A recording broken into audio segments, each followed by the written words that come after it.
Welcome, dear listener, to another quiet wander through the pages of history.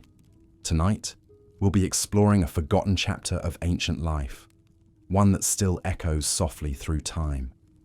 Whether you're settling in with a warm drink or already wrapped in blankets, thank you for letting my voice keep you company tonight. Before we begin, I'd love to know, where are you listening from and what time of day is it for you? Are you hearing this as the sun rises, or are you like me, surrounded by the hush of nighttime? If the idea of gentle stories from long ago helps ease your mind, I'd be so grateful if you'd subscribe. There are many more journeys waiting for us, just beyond the veil of sleep. Picture, if you will, the American frontier in the 1880s. A vast expanse of rolling plains stretches endlessly under a scorching sun, broken only by the occasional mesa rising like a monument to some forgotten god.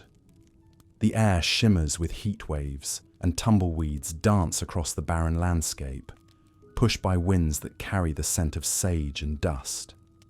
In the distance, a lone rider emerges from the haze, his silhouette wavering like a mirage against the horizon. This is the Wild West we know from countless films and novels, but the reality was far more brutal than any Hollywood production could capture. The men who chose the outlaw life weren't the romantic figures of legend. They were desperate souls, driven to banditry by circumstances that would break lesser men. Some were Confederate soldiers who returned from the Civil War to find their homes destroyed and their families scattered. Others were immigrants who discovered that the promised land of America offered nothing but backbreaking labor for starvation wages. Many were simply young men with no prospects, no education, and no hope of a legitimate future in a society that seemed designed to crush the weak underfoot. Consider the story of Frank Morrison, a fictional but entirely typical bandit of the era. Born in Missouri in 1855 to a family of sharecroppers, Frank watched his father work himself to death trying to pay off debts that seemed to grow larger with each passing season. When Frank was 16, a drought wiped out their crops, and the bank foreclosed on their small farm. His mother died of consumption that winter, unable to afford proper medical care.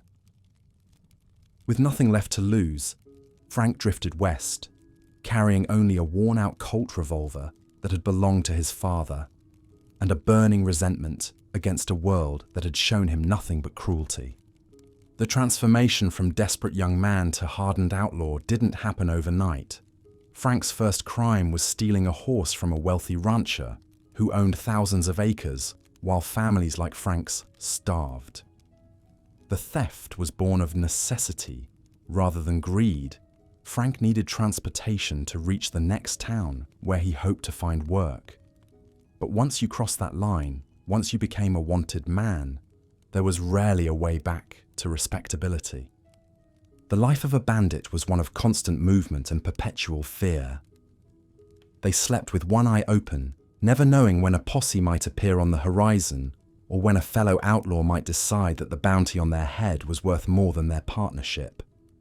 They lived off whatever they could steal or extort from travelers unlucky enough to cross their path. Meals were irregular and often consisted of hardtack, beans, and whatever game they could shoot without drawing attention to their location. Frank quickly learned that survival meant trusting no one completely. Even within outlaw gangs, betrayal was common.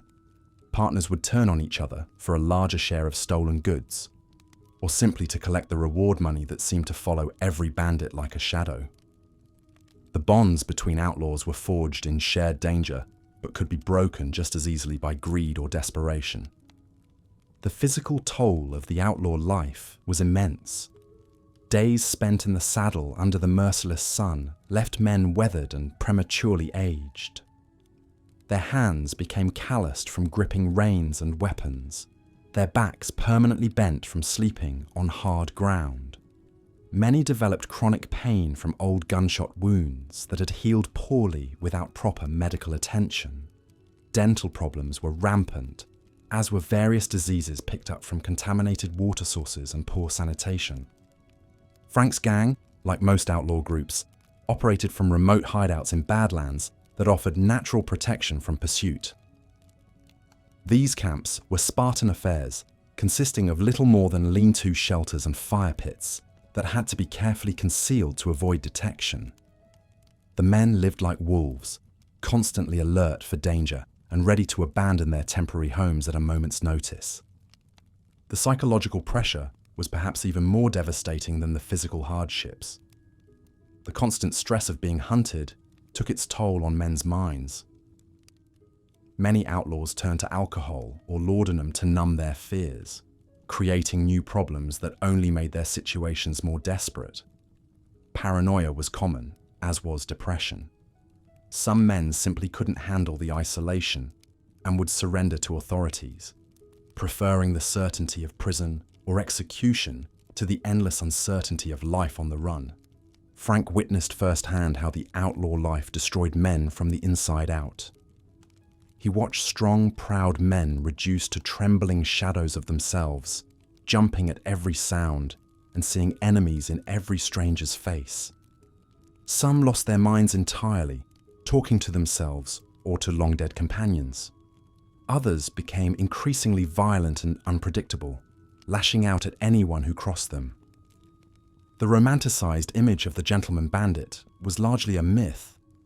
While some outlaws like Jesse James cultivated public personas as folk heroes fighting against corrupt railroads and banks, the reality was far more sordid. Most bandits were brutal men who thought nothing of killing anyone who stood between them and their goals. They robbed not just banks and trains, but also stagecoaches carrying ordinary travelers, often leaving their victims destitute or dead. Frank's first kill came during a botched stagecoach robbery when he was 19. A passenger, an elderly drummer selling patent medicines, tried to protect a small bag of coins that represented his life savings.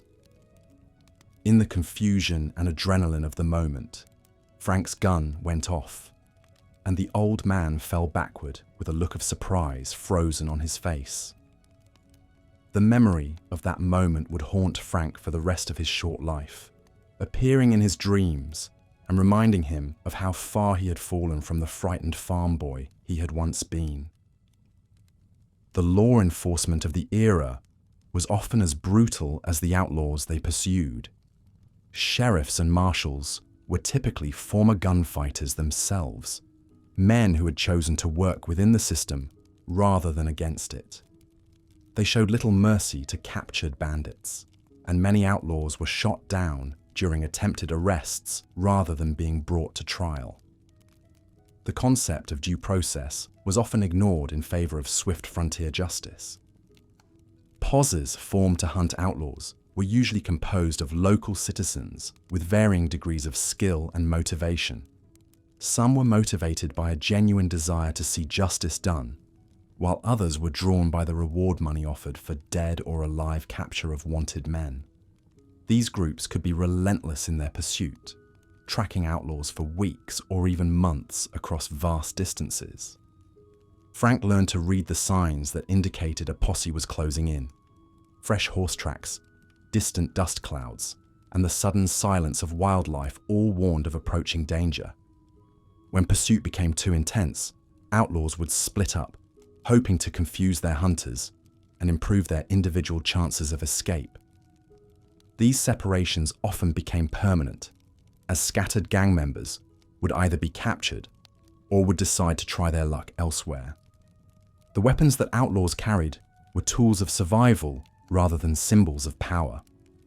Frank's Colt revolver was a practical choice, reliable and quick to reload, but accuracy suffered beyond close range. Many bandits also carried rifles for longer distance work, usually lever-action Winchester models that could fire multiple shots without reloading. Ammunition was expensive and sometimes hard to come by, so every shot had to count. Gunfights, contrary to popular depictions, were usually chaotic affairs lasting only seconds. Most took place at close range, often in poor lighting conditions. Accuracy was less important than speed, and many gunfights were decided by luck as much as skill. Frank survived several such encounters, but he knew that his luck wouldn't last forever. Every bandit understood that their life would likely end violently. either in a shootout with lawmen or at the end of a rope. The isolation of outlaw life was perhaps its cruelest aspect. Cut off from family and friends, bandits lived in a world where genuine human connection was rare and dangerous. They couldn't trust strangers, couldn't settle down, and couldn't build the relationships that make life meaningful. Frank often thought about his childhood sweetheart, Mary, wondering if she had married and started a family while he was running from the law. Such thoughts were both comforting and torturous, reminding him of the normal life he had sacrificed for a path of violence and desperation. Women in the outlaw world occupied a complex position. Some, like Belle Starr, became bandits themselves, proving just as capable of violence as their male counterparts. Others served as accomplices, providing safe houses and information while maintaining the facade of respectability. Many were victims, forced into relationships with outlaws, or caught in the crossfire of their violent activities. Frank encountered few women during his outlaw years, and those he did meet were usually in frontier towns where his gang stopped to resupply. These brief interactions reminded him of the gentler aspects of civilization that he had abandoned. A shopkeeper's daughter who smiled at him while selling supplies, or a saloon girl who listened to his troubles without judgment, could make him question his chosen path and wonder what might have been. The economic realities of banditry were far from glamorous. While successful bank or train robberies might yield substantial sums, the money had to be split among gang members and was often quickly spent on necessities like food, ammunition, and fresh horses. Outlaws couldn't invest their gains or save for the future, as they never knew when they might need to abandon everything and flee. The lifestyle was inherently wasteful, with stolen money flowing through their hands like water. Frank's gang once robbed a Union Pacific train carrying a railroad payroll, netting over $3,000 in gold and currency. It seemed like a fortune to men who had been living on stolen chickens and stale bread. But within a month, the money was gone. New horses to replace those that had gone lame. Bribes to corrupt officials who looked the other way. Medical supplies for a wounded gang member, and the simple living expenses had consumed their windfall, leaving them as desperate as before. The railroad companies and banks that were frequent targets of outlaw activity fought back with increasing sophistication. They hired private detectives like the Pinkerton Agency, who pursued criminals with a dedication that surpassed most local law enforcement. These professional manhunters had resources and connections that allowed them to track outlaws across state lines and coordinate with multiple jurisdictions. Frank's gang found themselves pursued by a Pinkerton detective named Samuel Morrison, no relation despite the shared surname. Morrison was a methodical man who studied his quarry like a scientist, learning their habits and preferences. He tracked them not just by following their trail, but by understanding their psychology and predicting their next moves. This cat-and-mouse game added another layer of stress to an already difficult existence. The changing nature of the frontier also worked against the outlaw lifestyle. As settlements grew and communication improved, there were fewer places to hide, and more people who might recognize wanted men. Telegraph lines allowed news of crimes to travel faster than the criminals themselves, alerting authorities in distant towns to be on the lookout for specific individuals. Frank noticed these changes as the 1880s progressed. Towns that had been lawless frontier settlements when he first arrived now had proper sheriffs, judges, and jails. The railroad brought not just progress, but also easier transportation for law enforcement. What had once been a vast, empty landscape was becoming increasingly civilized, leaving less and less room for men like him. As we delve deeper into Frank's story and the brutal realities of bandit life in the Wild West, we begin to understand that the romantic mythology surrounding these figures obscures a much darker truth. These were men caught in a cycle of violence and desperation, living lives that were far more miserable than they were exciting. The frontier may have offered freedom from the constraints of civilized society, but for outlaws, that freedom came at a terrible price. The daily routine of a bandit was governed by survival rather than choice. Frank and his companions would rise before dawn, not from any desire to greet the day, but because traveling in the early morning hours offered the best chance of avoiding detection. The pre-dawn darkness provided cover, and the cool air was easier on both men and horses than the scorching heat of midday. Breakfast, when there was any, consisted of whatever could be prepared quickly and without much smoke. Cold beans from a can, hardtack that had to be soaked in water to be edible, and occasionally strips of jerky cut from stolen cattle. Coffee was a luxury that required a fire, and fires meant smoke that could be seen for miles across the flat prairie. More often than not, the gang would chew tobacco or suck on peppermint candies to ward off hunger and thirst until they could safely stop to eat. The horses were always the first priority. Without their mounts, outlaws were as good as dead. Frank learned to read the signs of equine fatigue and illness, knowing that a lame horse could mean the difference between escape and capture. They would steal fresh horses whenever possible, but good animals were valuable and well guarded. More often, they made do with whatever they could find, constantly pushing their mounts to the edge of exhaustion. Water was another constant concern. The arid landscape of much of the West meant that water sources were scarce and often contaminated. Outlaws had to know the location of every spring, creek, and waterhole in their territory. But they also had to assume that these places might be watched by law enforcement. Many times, Frank's gang went days with only a few mouthfuls of warm, stale water from their canteens. The psychological toll of constant vigilance cannot be overstated. Every dust cloud on the horizon might be a posse. Every stranger in a saloon might be a bounty hunter. Every sound in the night might herald an attack. Frank found himself unable to relax completely, even during supposedly safe moments. His hand would instinctively move toward his gun at unexpected noises, and he slept with his boots on, ready to run at a moment's notice. The isolation wore on all of them differently. Some men became increasingly quiet and withdrawn, speaking only when necessary. Others became compulsively talkative, filling the silence with rambling stories and observations. A few developed nervous habits, constantly checking their weapons or scanning the horizon. Frank noticed that he had begun talking to his horse, carrying on one-sided conversations that helped combat the loneliness but made him worry about his own sanity. Medical care was virtually non-existent for outlaws. A bullet wound might be treated with whiskey and a dirty bandana, with the patient having to hope that infection didn't set in.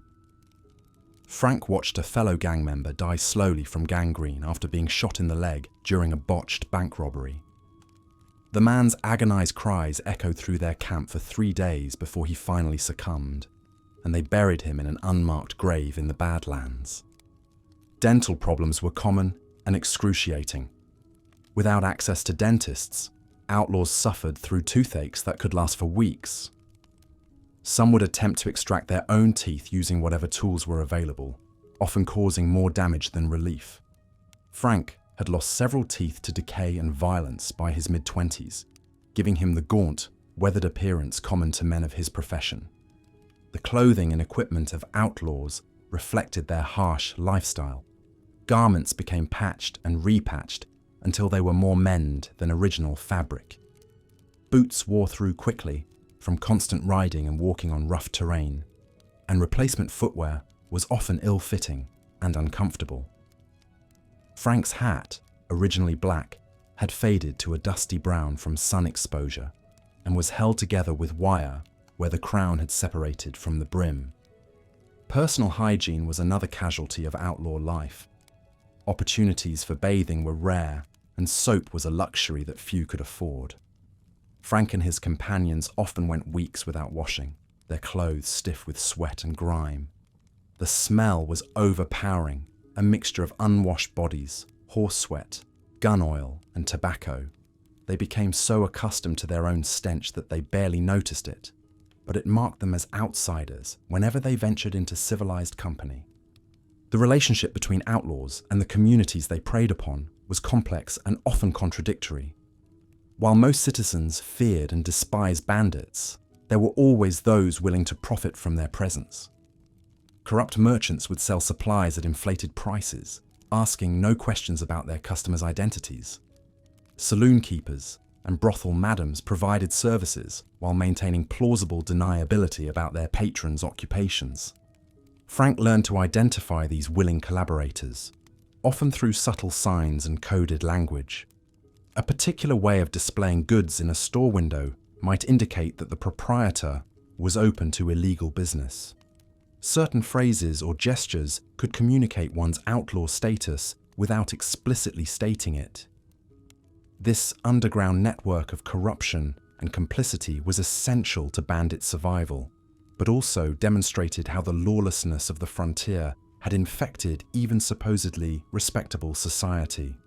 The territorial governments and emerging state authorities were gradually extending their reach into previously lawless regions, but their efforts were often hampered by corruption, incompetence, and simple lack of resources.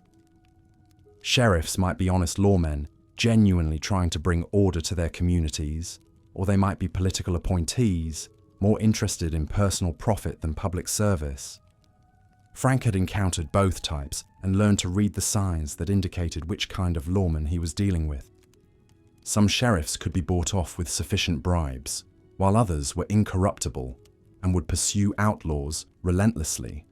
The worst were those who played both sides, taking money from criminals while maintaining their official positions. These men were unpredictable and dangerous, likely to betray anyone if the price was right or if their own positions were threatened. The federal government was also beginning to take a more active role in frontier law enforcement. US Marshals had jurisdiction across territorial boundaries and were often more professional and better equipped than local officials. They were also harder to corrupt and more likely to coordinate their efforts with other agencies. Frank's gang found themselves increasingly pursued by federal authorities as their crimes drew more attention. The Pinkerton Detective Agency represented the cutting edge of criminal investigation in the 1880s.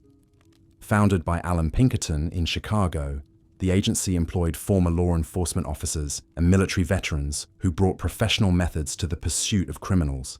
They maintained detailed files on known outlaws, including photographs when available, physical descriptions, and information about associates and known hideouts. Frank first became aware of Pinkerton interest when wanted posters bearing his likeness began appearing in towns throughout the territory. The sketch was remarkably accurate, based on descriptions provided by witnesses to various crimes. Seeing his face on a poster with a substantial reward offered for his capture dead or alive was a sobering reminder that his freedom was temporary and that powerful forces were working to end his criminal career. The psychological warfare employed by professional manhunters was often as effective as their physical pursuit.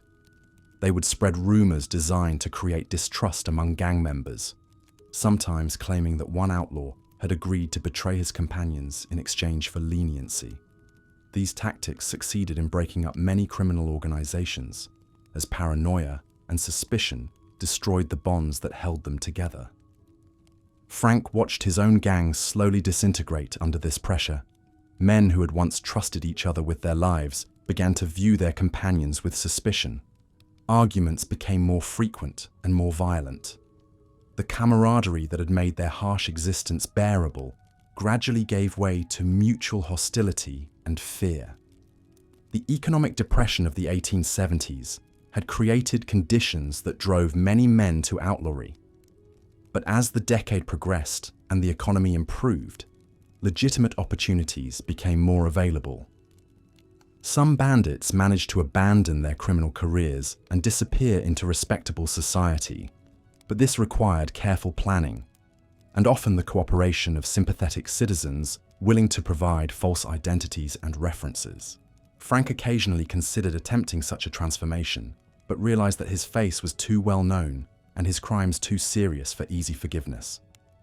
The murders he had committed, even in self-defense or the heat of robbery, marked him as beyond redemption in the eyes of the law. There would be no quiet retirement to a small farm or anonymous job in a distant city.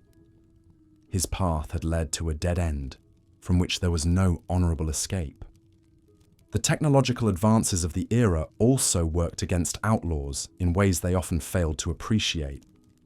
The expansion of telegraph networks meant that news of crimes could travel faster than the criminals themselves. A bank robbery in one town could be reported to authorities hundreds of miles away within hours, allowing them to set up roadblocks and search parties along likely escape routes. Photography was becoming more common and more sophisticated, making it easier to create accurate wanted posters and to identify suspects. Frank had been photographed without his knowledge during a visit to a frontier studio, and that image had been distributed to law enforcement agencies throughout the region. The idea that his face could be captured and reproduced indefinitely was disturbing and made him feel exposed and vulnerable. The railroad companies, frequent targets of outlaw activity, began implementing security measures specifically designed to thwart bandits. Express cars carrying valuable cargo were reinforced and equipped with armed guards. Train schedules were varied to make it harder for criminals to plan robberies. Some companies even employed their own detective forces to investigate crimes and pursue perpetrators. Frank's gang had attempted to rob a Union Pacific Express train, only to discover that the car they targeted was defended by 6 armed guards equipped with repeating rifles. The resulting gunfight was brief but devastating, leaving 2 gang members dead and Frank himself wounded in the shoulder. They escaped with nothing but bitter experience and the knowledge that their methods were becoming obsolete. As the frontier era drew to a close, the romantic mythology of the outlaw began to take shape, even as the reality became increasingly grim. Dime novels and newspaper accounts often portrayed bandits as misunderstood heroes fighting against corrupt authority. But these fictional portrayals bore little resemblance to the desperate, brutal men that Frank knew himself and his companions to be. The gap between myth and reality was perhaps most evident in the public's fascination with famous outlaws like Jesse James and Billy the Kid.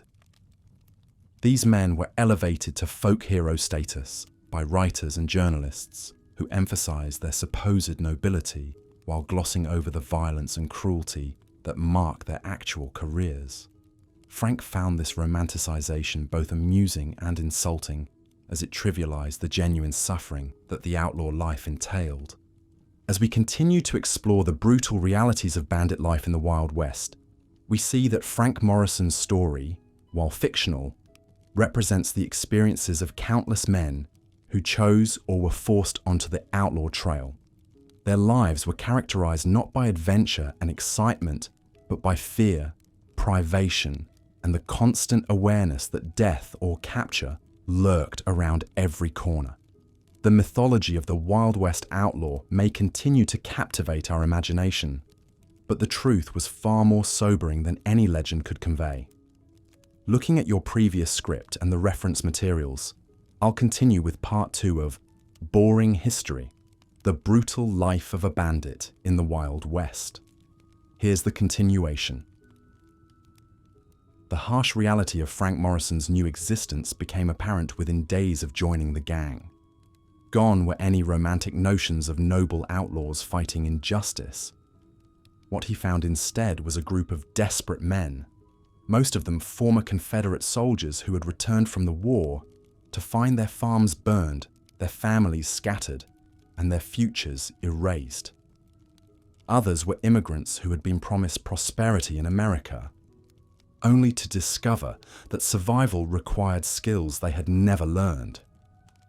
The gang's hideout was a collection of ramshackle lean-tos and dugouts carved into a rocky canyon wall, hidden deep in the Badlands of New Mexico territory. The smell was overwhelming.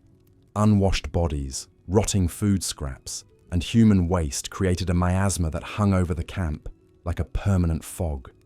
Water was scarce and precious, reserved for drinking rather than washing. Most of the men hadn't bathed in months, their clothes stiff with dried sweat and grime. Frank's first lesson in outlaw life came when he watched a fellow gang member die from an infected gunshot wound. The man, a former Union soldier named Pete Kowalski, had taken a bullet in the leg during their last robbery 3 weeks earlier. Without proper medical care, the wound had festered and turned gangrenous.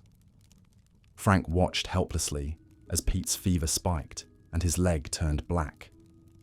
The man screamed for 2 days before finally succumbing to blood poisoning. They buried Pete in a shallow grave, marked only by a pile of rocks. No words were spoken over the grave. Death was too common an occurrence to warrant ceremony. Frank realized that this would likely be his own fate someday, forgotten and unmarked in some desolate corner of the frontier. The daily routine of bandit life was far from exciting. Most days were spent in hiding, waiting for information about potential targets. The men would sit around their meager campfires, playing cards with worn decks, drinking rot-gut whiskey when they could afford it, and arguing over trivial matters that sometimes escalated into violence.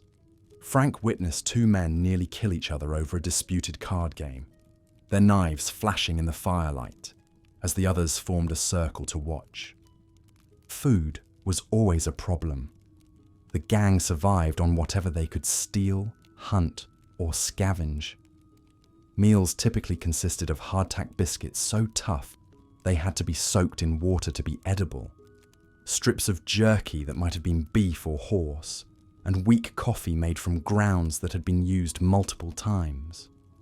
Fresh meat was rare, usually obtained by shooting rabbits or prairie dogs. Frank learned to eat anything that wouldn't poison him, including cactus fruit and prairie grass when times were particularly lean. The psychological toll was perhaps worse than the physical hardships. Frank found himself constantly looking over his shoulder, jumping at every unexpected sound. Trust was a luxury none of them could afford. Gang members regularly disappeared in the night, either deserting or, in some cases, selling information to the authorities in exchange for leniency. Frank learned to sleep with one eye open and his gun within easy reach. The gang's leader, a man known only as Blackjack Ketchum, ruled through fear and intimidation. He was quick to violence and had killed more than one gang member who had challenged his authority or failed to follow orders. Blackjack had fought in the Civil War and claimed to have ridden with Quantrill's raiders, though Frank suspected this was likely a lie designed to enhance his reputation. What wasn't a lie was his capacity for cruelty. Frank watched him beat a man unconscious for questioning a robbery plan, then leave him tied to a tree for the buzzards. The actual robberies were nothing like the dime novels portrayed them. There was no honor among thieves, no careful planning, no clever schemes. Most jobs were desperate, poorly planned affairs that relied more on luck than skill. Frank's first robbery was a stagecoach carrying mail and a few passengers between small frontier towns. The gang waited in ambush behind a cluster of boulders, their horses hidden in a nearby arroyo. When the stage appeared, Blackjack gave the signal and they charged out, guns blazing and shouting like banshees. The driver tried to whip his horses into a run, but the team was tired and the coach was heavily loaded. Frank's heart pounded as he rode alongside the swaying vehicle, trying to aim his pistol while controlling his horse. The whole affair was chaos and terror. The passengers, a traveling salesman and an elderly woman, cowered inside the coach as the outlaws brought it to a halt. Frank was sickened by the woman's tears as they rifled through her belongings, taking her wedding ring and the few dollars she carried. The salesman's sample case yielded nothing of value except some cheap jewelry and a bottle of patent medicine. The mail sacks contained mostly letters and newspapers, worthless to the gang. The entire haul amounted to less than $40 and some personal items they could never sell. For this meager prize, they had risked their lives and traumatized innocent people. Worse still, they had left witnesses who could identify them to the authorities. Frank realized that banditry was not just morally wrong, but also economically foolish. a man could make more money in a week of honest work than most robberies yielded. The aftermath of the robbery brought new terrors. Within days, posses were scouring the territory, following their trail and questioning anyone who might have seen them. The gang was forced to split up and ride hard for their hideout, covering their tracks as best they could. They rode for 18 hours straight, stopping only to rest their horses. Frank's legs were raw from the saddle, and his back ached from constantly looking over his shoulder for pursuing lawmen. Even worse than local posses were the professional manhunters. The Pinkerton Detective Agency had agents throughout the West, men who made their living tracking down outlaws. These were not amateur lawmen or glory-seeking sheriffs, but experienced professionals who knew how to read sign, how to think like criminals, and how to be patient. They had resources that local law enforcement lacked, including telegraph networks that could spread information faster than any horse could travel. Frank learned that Alan Pinkerton's men had been responsible for breaking up the James Younger gang and had tracked down numerous other outlaw groups. They used innovative techniques like photography to circulate wanted posters, coordinated with railroad companies and banks to gather intelligence, and maintained detailed files on known criminals and their associates. For men like Frank, the Pinkertons represented an almost supernatural threat, an invisible network that could reach anywhere and strike without warning. The constant stress of being hunted took its toll on every member of the gang.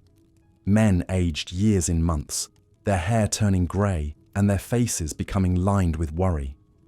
Some turned to alcohol or laudanum to cope with the pressure, becoming unreliable and dangerous. Others became increasingly paranoid, seeing enemies in every shadow and suspecting betrayal in every conversation. Frank witnessed the gang's gradual disintegration as the pressures mounted.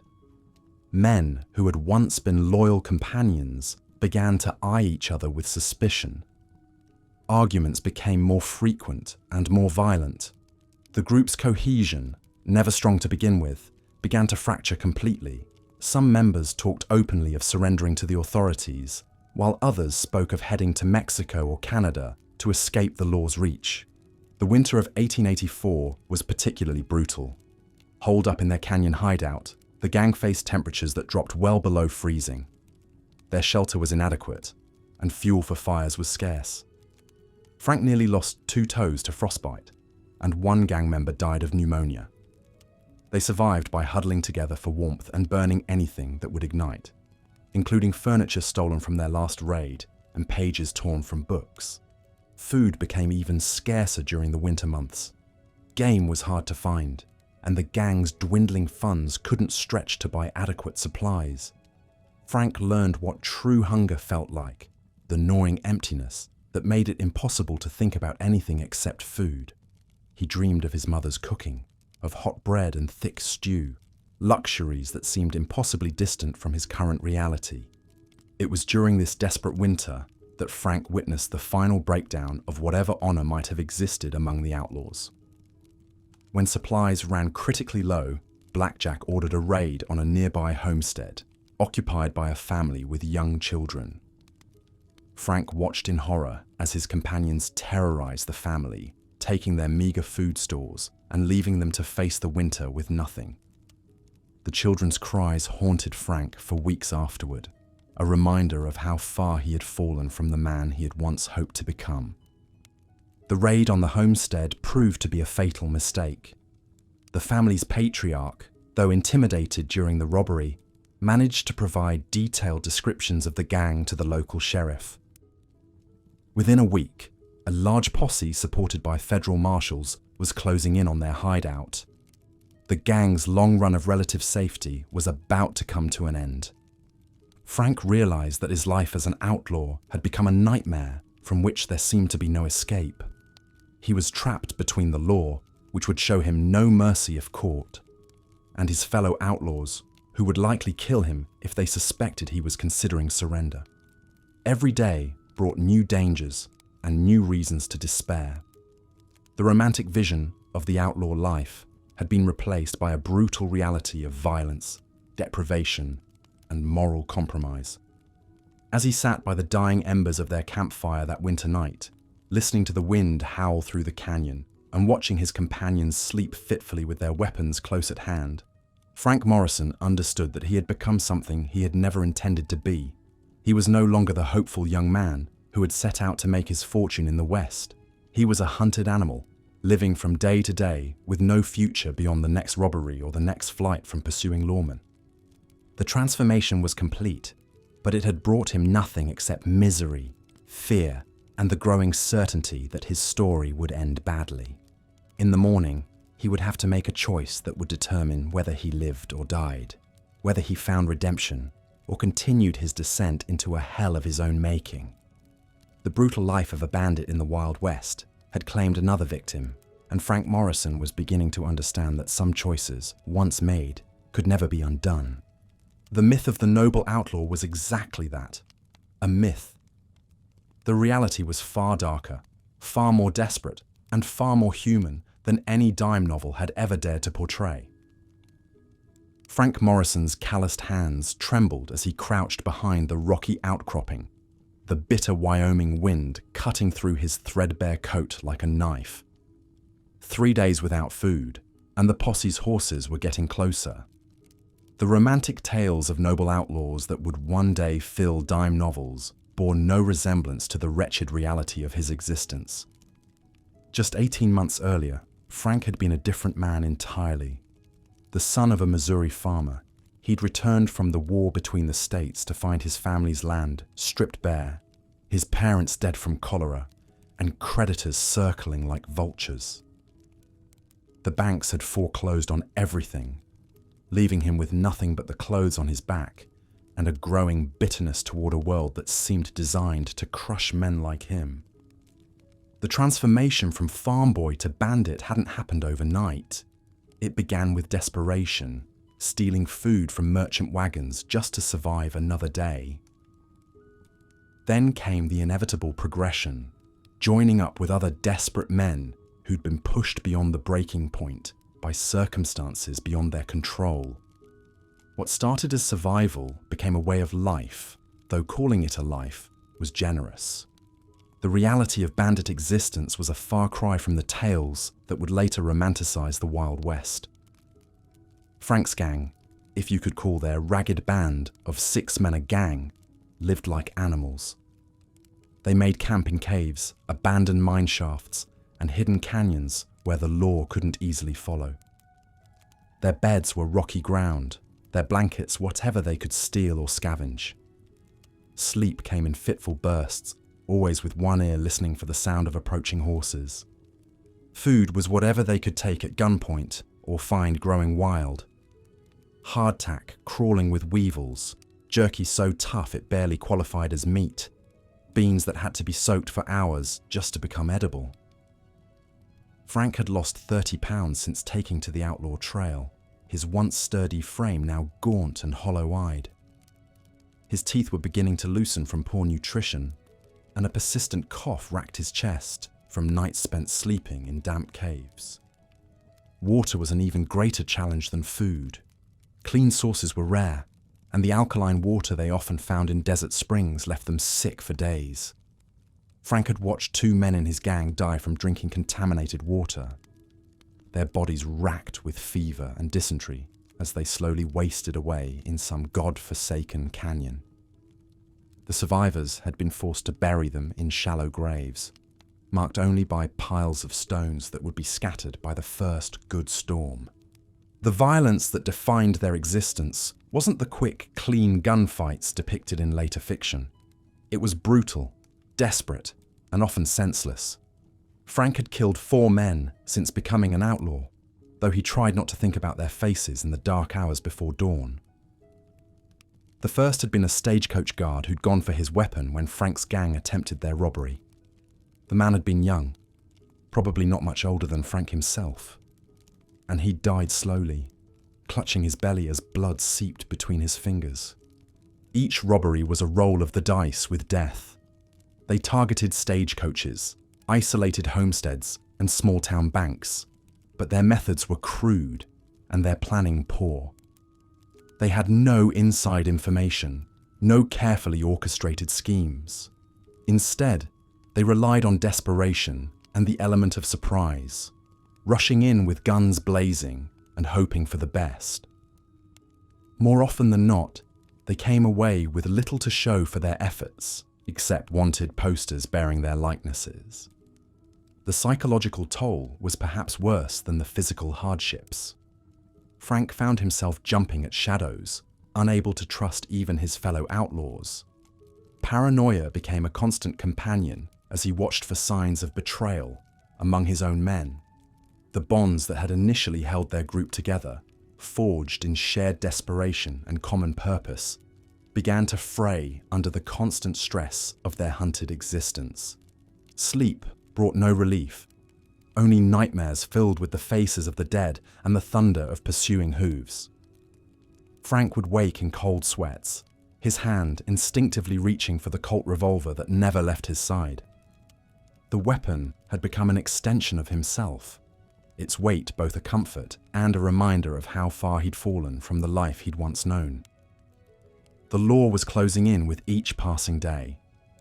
The Pinkerton Detective Agency had put their best men on the case, relentless pursuers who seemed to materialize from thin air whenever Frank's gang thought they'd found safety.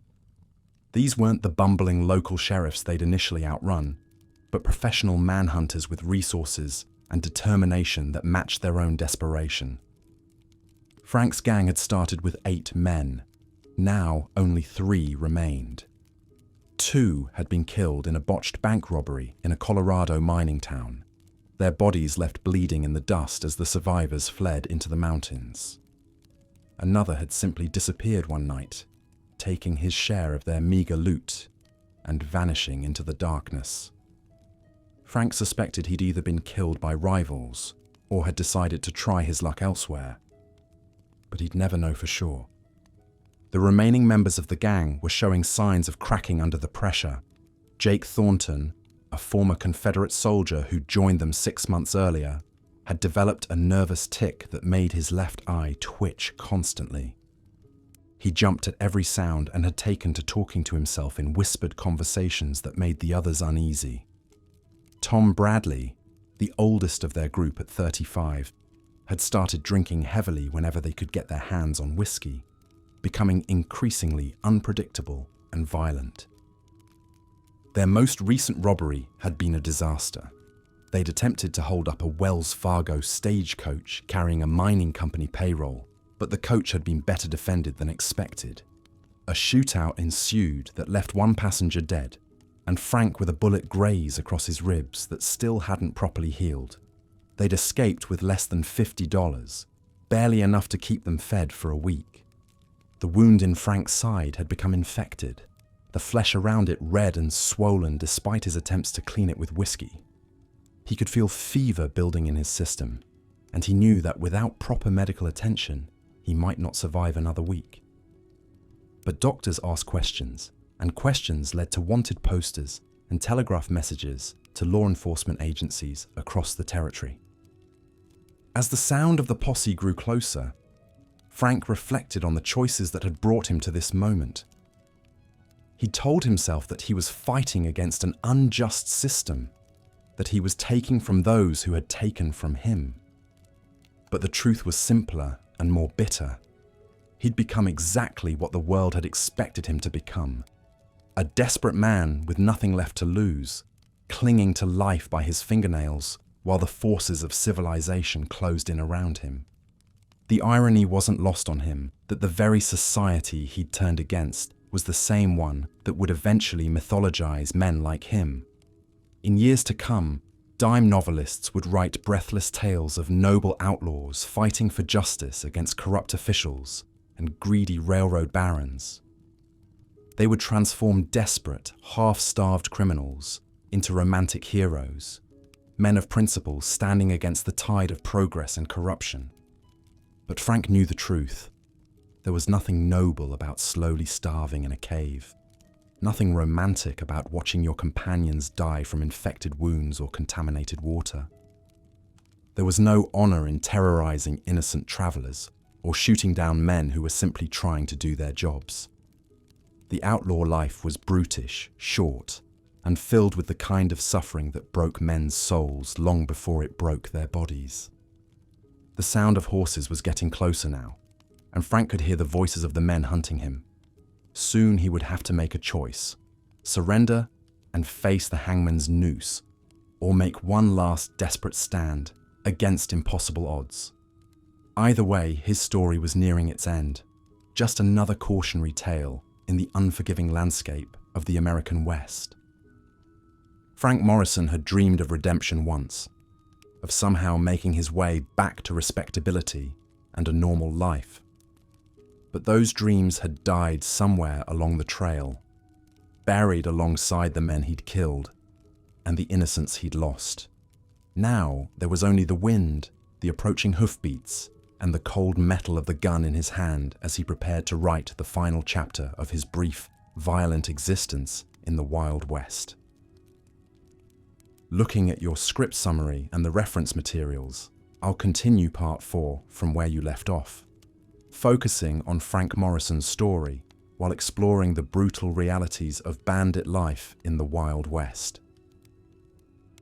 Frank Morrison crouched behind a weathered boulder, his breathing shallow as the sound of hoofbeats echoed through the canyon below. 3 months had passed since the failed bank robbery in Silverton, and the Pinkerton agents had been relentless in their pursuit. What had started as a desperate attempt to feed his family had transformed him into something he barely recognized: a hunted animal, constantly looking over his shoulder, trusting no one. The romantic notion of the outlaw hero, popularized by dime novels and campfire tales, bore no resemblance to Frank's current reality. His clothes were torn and filthy, his body gaunt from irregular meals of hardtack and whatever small game he could catch. The bullet wound in his shoulder, a souvenir from the Silverton job, had never properly healed.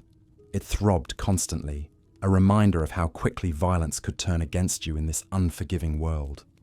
Frank's transformation into an outlaw hadn't been a choice born of adventure or rebellion. It had been pure necessity.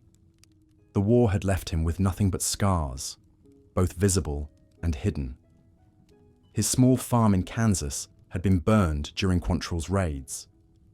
His wife had died of consumption the following winter, and his young son had succumbed to fever shortly after. With no family, no land, and no prospects, Frank had drifted west like so many other broken men, carrying only his army colt and the clothes on his back. The decision to turn to banditry came gradually, born from a series of small compromises and mounting desperation. First, it was stealing food from unguarded camps, then taking a horse that wasn't his when his own mount went lame. Eventually, he found himself standing outside the Miners' Bank in Silverton with a bandana pulled over his face, his heart pounding so hard he was certain everyone could hear it. But the reality of outlaw life was nothing like the stories. There was no honor among thieves, no code of the West that protected the innocent. Frank had learned this lesson the hard way when his partner, a shifty-eyed drifter named Clem Hutchins, had tried to shoot him in the back for his share of their meager take from a stagecoach robbery. Frank had been faster, but the betrayal had shattered any illusions he might have harbored about the romantic nature of his new profession. The constant stress of being hunted was perhaps the worst part. Sleep came in fitful bursts, always with one ear listening for approaching riders. Frank had developed the habit of never sleeping in the same place twice, never staying in a town longer than necessary, never trusting anyone completely. The paranoia was exhausting, but it was also what kept him alive. Food was another constant concern. Unlike the well-supplied gangs of legend, most real outlaws lived on the edge of starvation. Frank often went days with nothing but water and whatever edible plants he could identify.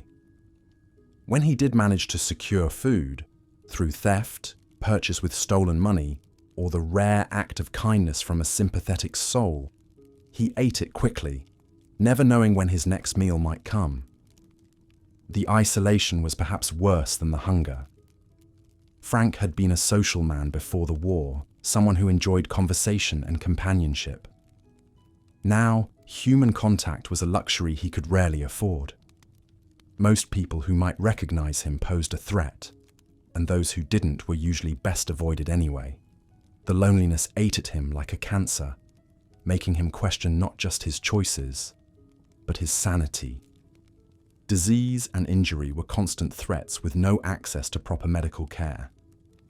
Frank had seen more than one outlaw die from infections that could have been easily treated in civilized society. A simple cut could become gangrenous. A broken bone could heal improperly, leaving a man crippled for life. Frank's own shoulder wound was a daily reminder of how precarious his health was. Sometimes, when the pain was particularly bad, he wondered if it wouldn't be better to simply walk into the nearest sheriff's office and surrender. The weather was another enemy. Unlike the heroes of dime novels, real outlaws couldn't simply retreat to comfortable hideouts when storms hit. Frank had endured blizzards huddled under insufficient blankets, had nearly died of heat exhaustion in the desert, and had spent countless nights shivering in caves or under rock overhangs, listening to rain drip steadily nearby. But perhaps the most corrosive aspect of outlaw life was the moral decay. Frank had been raised to believe in right and wrong, to respect other people's property, to solve problems through honest work rather than violence. Each crime he committed chipped away at the man he had once been. He justified his actions by telling himself he was only taking from those who could afford it, that he was simply trying to survive in a world that had abandoned him. But late at night, when sleep wouldn't come, he knew these were just excuses. The transformation was visible in more than just his appearance. Frank's speech had become coarser, his temper shorter. He found himself calculating the weaknesses of everyone he met, looking for advantages he could exploit. Trust, once given freely, became a foreign concept. Even acts of kindness were viewed with suspicion. What did the giver want in return? The psychological toll was evident in the way Frank's personality split between his public persona and his private thoughts. Around other outlaws, he projected an image of cold competence, a man who could handle himself in any situation. But alone, he was often overwhelmed by despair, by the weight of what his life had become. He sometimes talked to himself, carrying on conversations with his dead wife and son, seeking forgiveness for choices they would never have understood. Violence, once an abstract concept from his war days, had become a tool of survival. Frank had killed 3 men since turning outlaw, not counting those who might have died during the war, where death was anonymous and distant. Each killing haunted him differently. The first had been in self-defense, a drunk cowboy who had recognized him and tried to collect the bounty. The second had been during the stagecoach robbery, when a guard had gone for his gun despite Frank's warnings. The third had been Clem, his former partner in that moment of betrayal. Frank remembered each face, each moment when life left another man's eyes. The dime novels never mentioned how killing changed you, how it carved pieces out of your soul that could never be replaced. They certainly never described the practical aspects, the smell of blood and gunpowder, the way a body went heavy and awkward when life departed, the flies that came afterward. The bounty hunters were getting closer. Frank could feel it in the way conversation stopped when he entered saloons, in the nervous glances of shopkeepers, in the increasing frequency of wanted posters bearing his likeness. The drawing wasn't particularly accurate. It showed a clean-shaven man with neat hair and clear eyes. Nothing like the bearded, hollow-eyed spectre he had become, but it was close enough that people were starting to notice. He had considered leaving the territory, heading to Mexico or California, where his reputation might not have preceded him.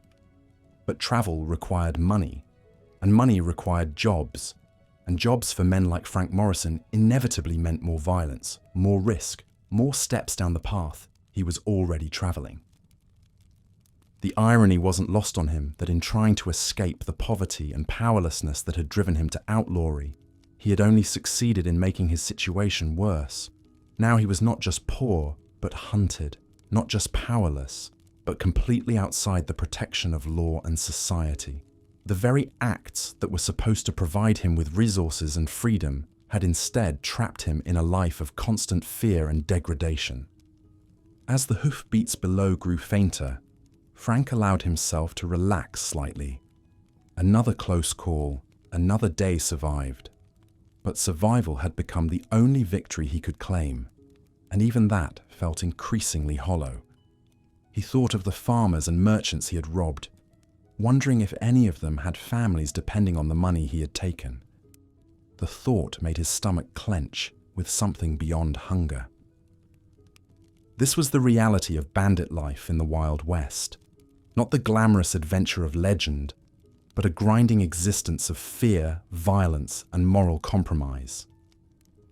Men like Frank Morrison weren't heroes or villains in any grand sense. They were simply broken people trying to survive in a world that offered them few alternatives.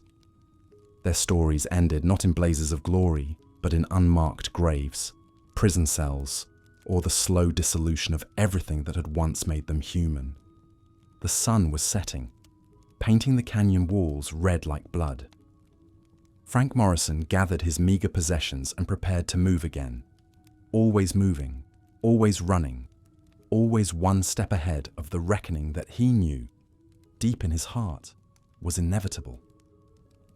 In the distance, a coyote howled, a lonely sound that seemed to echo the emptiness in his own soul. Looking at the Wild West bandit narrative you've established, here's part 5 continuing Frank Morrison's brutal journey. The winter of 1884 found Frank Morrison huddled in a cave high in the Colorado Rockies, his body racked with fever and his mind teetering on the edge of madness. The romantic tales of outlaw glory had long since crumbled into dust, leaving only the harsh reality of a man slowly dying from the inside out. His once proud mustache now hung limp and greasy, framing a mouth missing 3 teeth, lost to scurvy and violence. The gang that had once numbered 12 strong souls had dwindled to just 4 desperate men, each eyeing the others with the calculating gaze of predators, wondering who would turn first. Frank's hands shook as he counted their remaining ammunition, 7 bullets between them all. 7 bullets to last until spring, to hunt game that grew scarcer each day, to defend against the Pinkerton agents who seemed to materialize from every shadow like vengeful spirits.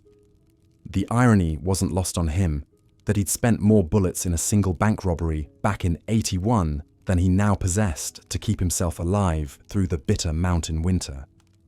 The cave stank of unwashed bodies, rancid meat, and the metallic tang of blood that never seemed to leave their clothes. Frank's partner Jake lay in the corner, delirious with infection from a bullet wound that had gone septic weeks ago. The smell of gangrene had become so familiar that Frank barely noticed it anymore, just another layer of misery in their festering hideout. They'd run out of whiskey to clean wounds 3 weeks back, leaving them to pour melted snow over torn flesh and pray to a god who seemed to have abandoned them entirely. Food had become an obsession that consumed their every waking moment. Frank's stomach had shrunk to the size of a child's fist, cramping constantly with hunger pangs that felt like knives twisting in his gut. They'd eaten their horses in November, choking down the tough, stringy meat while tears froze on their cheeks. By December, they were boiling leather belts and boots into a gelatinous soup that provided just enough nutrition to keep them breathing another day. Frank had lost so much weight that his gun belt hung loose around his waist like a child playing dress-up in his father's clothes. The psychological toll proved even more devastating than the physical hardships. Frank found himself talking to his dead brother, carrying on conversations with a phantom who offered advice on which mountain pass to take, or whether the approaching footsteps belonged to lawmen or fellow outlaws. Sleep brought no relief. Only nightmares where the faces of his victims rose from pools of blood to drag him down into darkness. He'd wake screaming, his voice echoing off the cave walls like the cry of a damned soul. The other gang members had begun to fracture under the pressure.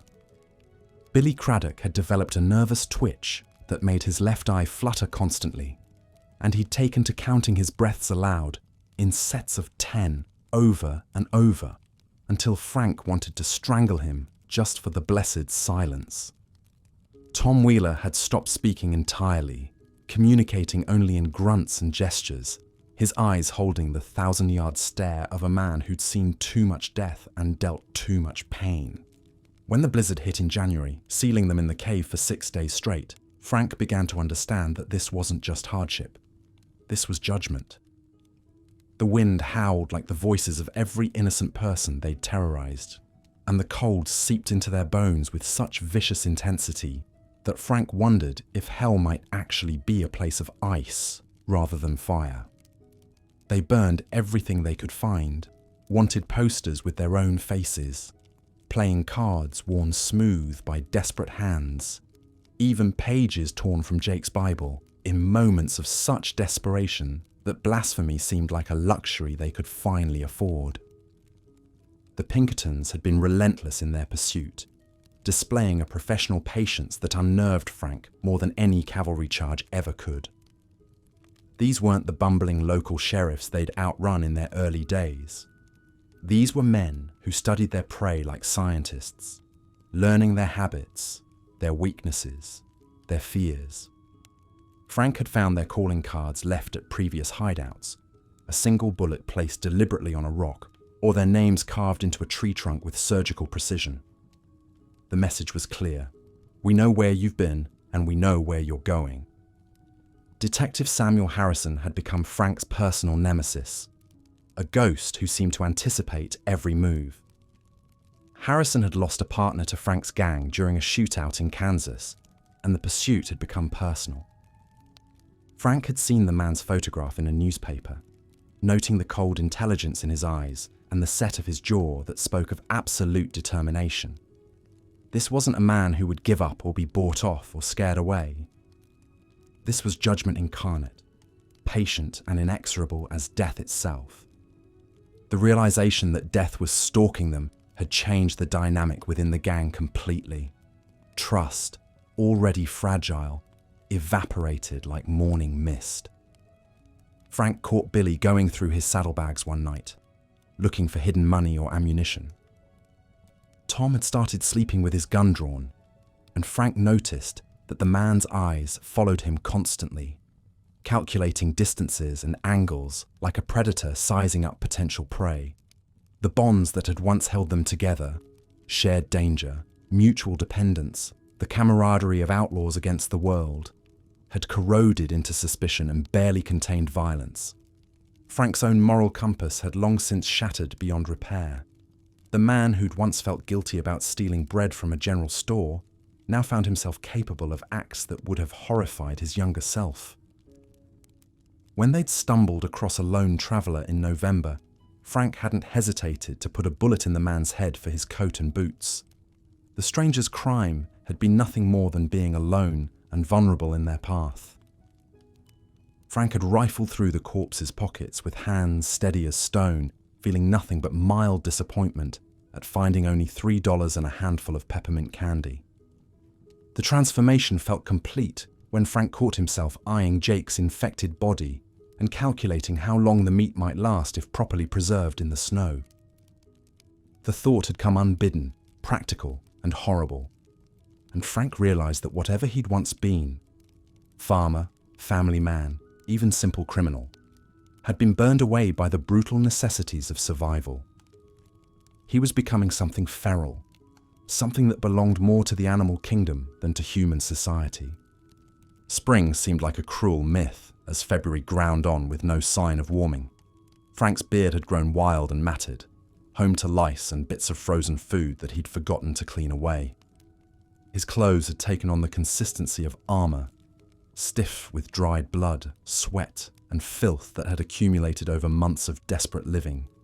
The smell that rose from his body was so rank that even he noticed it, a mixture of rot and fear and unwashed humanity that marked him as clearly as any brand. The isolation had begun to break down the barriers between thought and speech, and Frank found himself narrating his actions aloud, providing commentary on his own degradation, like a doctor observing symptoms in a patient. Frank Morrison checks his ammunition for the 100th time today, he'd mutter, finding the same 7 bullets he counted an hour ago. The sound of his own voice had become both comfort and torment, a reminder that he still existed even as everything human about him continued to waste away. When Jake finally died on a bitter February night, Frank felt only relief that the man's delirious rambling had finally stopped. They'd grown tired of listening to him call for his mother, tired of his fever dreams about childhood summers and Sunday dinners, and all the innocent pleasures that seemed to belong to another species entirely. Frank and the remaining gang members had stared at the corpse with the detached interest of scavengers, already planning how to dispose of the body when the ground thawed enough to dig. The psychological pressure of being hunted had created a paranoia so intense that Frank jumped at shadows and heard pursuit in every wind-blown branch. Sleep came in fragments, never more than an hour at a time, leaving him in a constant state of exhausted alertness that made his hands shake and his vision blur. He'd lost the ability to distinguish between real threats and phantom dangers, drawing his gun on rabbits and spending precious ammunition on shadows that might have been men. As winter began its slow retreat and the first hints of spring appeared in the lengthening days, Frank Morrison understood with crystal clarity that he would never see another winter. The Pinkertons were closing in with the methodical precision of a noose being tightened, and his own body was failing him more each day. The romantic outlaw who'd ridden out of Kansas 3 years earlier was gone, replaced by a hollow-eyed scarecrow whose very presence seemed to drain the warmth from the air around him. The brutal truth of the outlaw life had stripped away every illusion, every lie he'd told himself about freedom and adventure, and taking what he wanted from a world that had taken everything from him. All that remained was the grinding arithmetic of survival. Bullets versus enemies, food versus hunger, warmth versus the killing cold that lived in his bones now and would never fully leave. Frank Morrison had become exactly what the frontier made of men who chose violence as their solution to life's problems. A walking ghost, already dead, but too stubborn or too afraid to lie down and admit it. Here's part 6 of the script, continuing from where we left off. The stench of human waste and rotting flesh permeated every corner of Frank's world. After 3 years of running, hiding, and stealing, his body had become a walking testament to the brutal toll of outlaw life. His teeth, what remained of them, were black stumps riddled with decay. The constant diet of hardtack, stolen scraps, and whatever rodents they could catch had left him malnourished and weak. His gums bled when he ate, and the sharp pain of infected teeth kept him awake most nights. But the physical decay was nothing compared to what was happening to his mind. Frank Morrison had become someone he no longer recognized. The farm boy who once helped his neighbors harvest their crops was gone, replaced by a hollow-eyed predator who would kill a man for a few silver coins. The transformation hadn't happened overnight. It had been a slow erosion, like water wearing away stone, each violent act chipping away another piece of his humanity until nothing remained but survival instinct and rage. The gang's latest hideout was a rat-infested cave system in the Badlands of New Mexico territory. They'd been holed up here for 2 months after a disastrous bank robbery in Tucson that had left 2 of their number dead and the rest wounded. Frank pressed his back against the cold stone wall and tried to ignore the scurrying sounds of rats fighting over scraps of moldy bread. Water dripped constantly from the ceiling, creating muddy pools that bred mosquitoes and disease. The air was thick with the smell of unwashed bodies, human waste, and the sickly sweet odor of infected wounds. 3 of the remaining gang members were suffering from dysentery, their bodies racked with fever and bloody diarrhea. Frank had watched grown men reduced to whimpering children, begging for death to take them. The isolation was driving them all mad. They couldn't risk going into town for supplies, couldn't light fires that might give away their position, couldn't even venture far from the cave during daylight hours. They lived like animals, sleeping in their own filth, suspicious of every shadow and sound. Frank's hands shook as he cleaned his Colt revolver for the third time that day. The repetitive motion was the only thing that kept his mind from completely unraveling. He developed a nervous tic, constantly checking over his shoulder, jumping at the slightest noise. The other men had noticed. He could see it in their eyes, the way they watched him when they thought he wasn't looking. Trust was a luxury they could no longer afford. Jake Coleman, the gang's unofficial leader since their previous chief had taken a bullet to the head in Tucson, was showing signs of the same mental deterioration. He'd started talking to himself, muttering about imaginary pursuers and phantom sounds.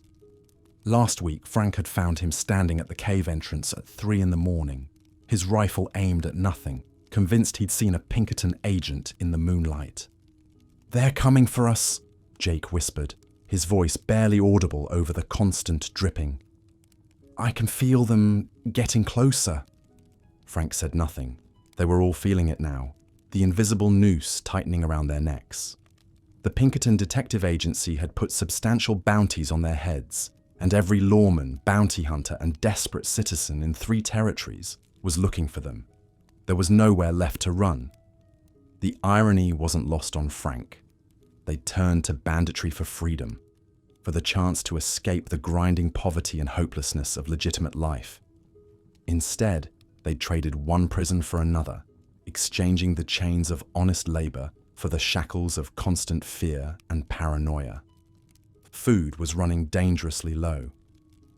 Their last supplies had been contaminated by rats, leaving them with barely enough hardtack and beans to last another week. Frank's stomach cramped constantly from hunger, a gnawing pain that had become as familiar as breathing. He'd lost so much weight that his clothes hung on his frame like burial shrouds. The other men were no better.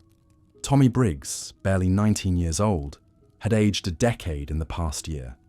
His face was gaunt and hollow, his eyes sunken deep in their sockets. He'd developed a persistent cough that brought up blood, a sure sign that consumption was taking hold. In the civilized world, he might have received treatment, might have had a chance. Here in this godforsaken cave, he was simply waiting to die. Water was another constant concern.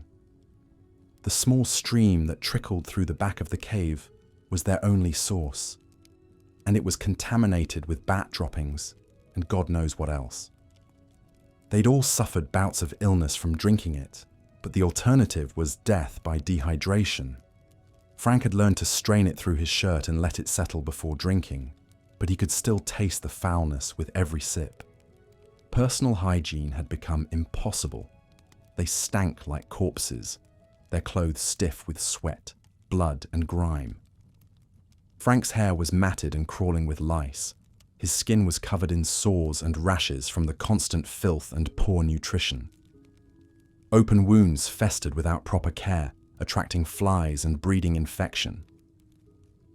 The psychological toll was perhaps the cruelest aspect of their existence.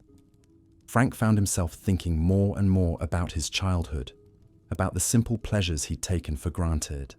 A hot meal prepared by his mother, clean sheets, and a real bed. The sound of church bells on Sunday morning. These memories felt like torture now, reminders of a world he could never return to. Sleep brought no relief. When exhaustion finally claimed him, Frank's dreams were filled with the faces of his victims. The bank teller in Colorado, who'd begged for his life before Frank put a bullet in his chest. The stagecoach passenger who'd tried to protect his wife and daughter. The sheriff's deputy who'd been barely older than Tommy when Frank shot him down in the street. He'd lost count of how many men he'd killed. The number had stopped mattering somewhere around the 10th, when the weight of each death had become too much to bear individually. Now, they blurred together into a single, crushing mass of guilt and horror that threatened to drive him completely insane. The gang had rules about not talking about the killings, about keeping focused on survival rather than dwelling on the past. But in the long, dark hours of the night, with nothing but the sound of dripping water and laboured breathing, the memories came anyway. They always came. Frank wondered sometimes if this was hell, if he'd died somewhere along the way and been condemned to this eternal existence of fear, hunger, and regret. The thought brought him no comfort. If this was his punishment, it was fitting. He'd earned every moment of suffering through his choices, his violence, his complete abandonment of everything he'd once believed was right. The worst part was knowing there was no way back. Even if he somehow survived, even if he managed to escape the law and start over somewhere else, he would always be a killer. The blood on his hands would never wash clean. The faces of his victims would follow him to the grave and beyond. As dawn broke over the desert, casting weak light through the cave entrance, Frank Morrison closed his eyes and tried to remember what it felt like to be human. But that man was gone, buried beneath years of violence and brutality, leaving only this hollow shell of paranoia and despair. The brutal life of a bandit in the Wild West wasn't the romantic adventure of dime novels and campfire stories. It was a slow descent into madness, a gradual stripping away of everything that made life worth living. And for Frank Morrison, there would be no redemption, no last-minute salvation, only the inevitable reckoning that awaited all who chose the outlaw's path. Part 7. The Wages of Sin. Frank Morrison's hand trembled as he tried to steady his revolver against the telegraph pole. 3 weeks had passed since their botched train robbery outside Tombstone, and the bullet wound in his shoulder had turned a sickly green around the edges. The smell of rotting flesh followed him everywhere now, a constant reminder that death was stalking him with the patience of a seasoned hunter. The irony wasn't lost on him. He'd joined Dutch McKinnon's gang 3 years ago, believing the romantic tales of outlaws living free on the frontier. No bosses, no schedules, no grovelling for scraps from rich men's tables. Just him, his horse, and the endless horizon. But as he crouched behind a water barrel in the pre-dawn darkness of Deadwood, waiting for the bank to open, Frank realized he'd simply traded one form of slavery for another. The gang had been reduced to 4 men. Tommy Briggs had taken a shotgun blast to the chest during their escape from Tombstone and bled out somewhere in the Arizona desert. They'd left his body for the buzzards, rather than risk a proper burial that might draw attention. Dutch had ordered them to move fast, always move fast, because the Pinkertons were closing in. Those detective agents were nothing like the bumbling local sheriffs Frank had expected to outwit. They were professional manhunters with modern communication methods, detailed files on every known outlaw, and the financial backing of railroad companies who wanted their property protected. Alan Pinkerton's men tracked criminals across state lines with the methodical precision of military campaigns. They used telegraph networks to coordinate their movements, employed local informants, and never seemed to sleep. Frank's stomach cramped with hunger as he watched the bank manager fumble with his keys across the street. They'd been living on hardtack and whatever small game they could catch for weeks now. The romantic notion of rustling cattle had died hard when they discovered that moving stolen livestock required connections, safe houses, and more planning than their desperate circumstances allowed. Instead, they'd been reduced to robbing isolated homesteads and small-town general stores for coffee and ammunition. The psychological toll was becoming unbearable. Sleep brought nightmares of hanging ropes and firing squads. Frank had watched his reflection in creek water change from a young man seeking adventure to a hollow-eyed spectre who jumped at every unexpected sound. The constant fear had worn grooves in his mind like water-carving stone. He'd developed a nervous tic where he constantly checked over his shoulder, and his hands shook even when he wasn't afraid. Dutch McKinnon had changed too. The charismatic leader who once spun tales of a criminal empire stretching from Mexico to Canada now spoke in paranoid whispers about traitors and plots. He'd begun executing elaborate rituals before each job, consulting a worn deck of playing cards as if they contained divine guidance. 2 nights ago, he'd pistol-whipped Ned Garrett for questioning whether they should surrender and seek clemency. The beating had been savage and unnecessary, driven by Dutch's growing inability to distinguish between leadership and madness. The worst part was how violence had become routine. Frank could remember feeling sick after his first robbery when Dutch had coldly shot an unarmed bank clerk who'd been slow to open the safe. Now, 3 years later, Frank barely flinched when necessary killing presented itself. The moral boundaries that had once defined his character had eroded like riverbanks in a flood. He told himself it was survival, but late at night, he wondered if he was simply becoming the monster the newspapers claimed he already was. Their hideout in an abandoned mining camp reflected their deteriorating circumstances. The wooden structures were rotting from neglect, with gaps in the walls that let in rain and snow. They'd stuffed rags and newspapers into the holes, but the cold still crept through every night. The well had been contaminated by runoff from the old mine workings, forcing them to melt snow or ride miles to find clean water. Their horses were developing sores from poor feed and inadequate shelter. Medical care was impossible. When outlaws got sick or injured, they either recovered on their own or died. Frank's infected shoulder wound had started as a minor graze, but without proper cleaning or antibiotics that wouldn't be invented for another 50 years, it had become a festering mess that attracted flies during the day. He'd tried burning it closed with a heated knife blade, but that had only made the infection worse.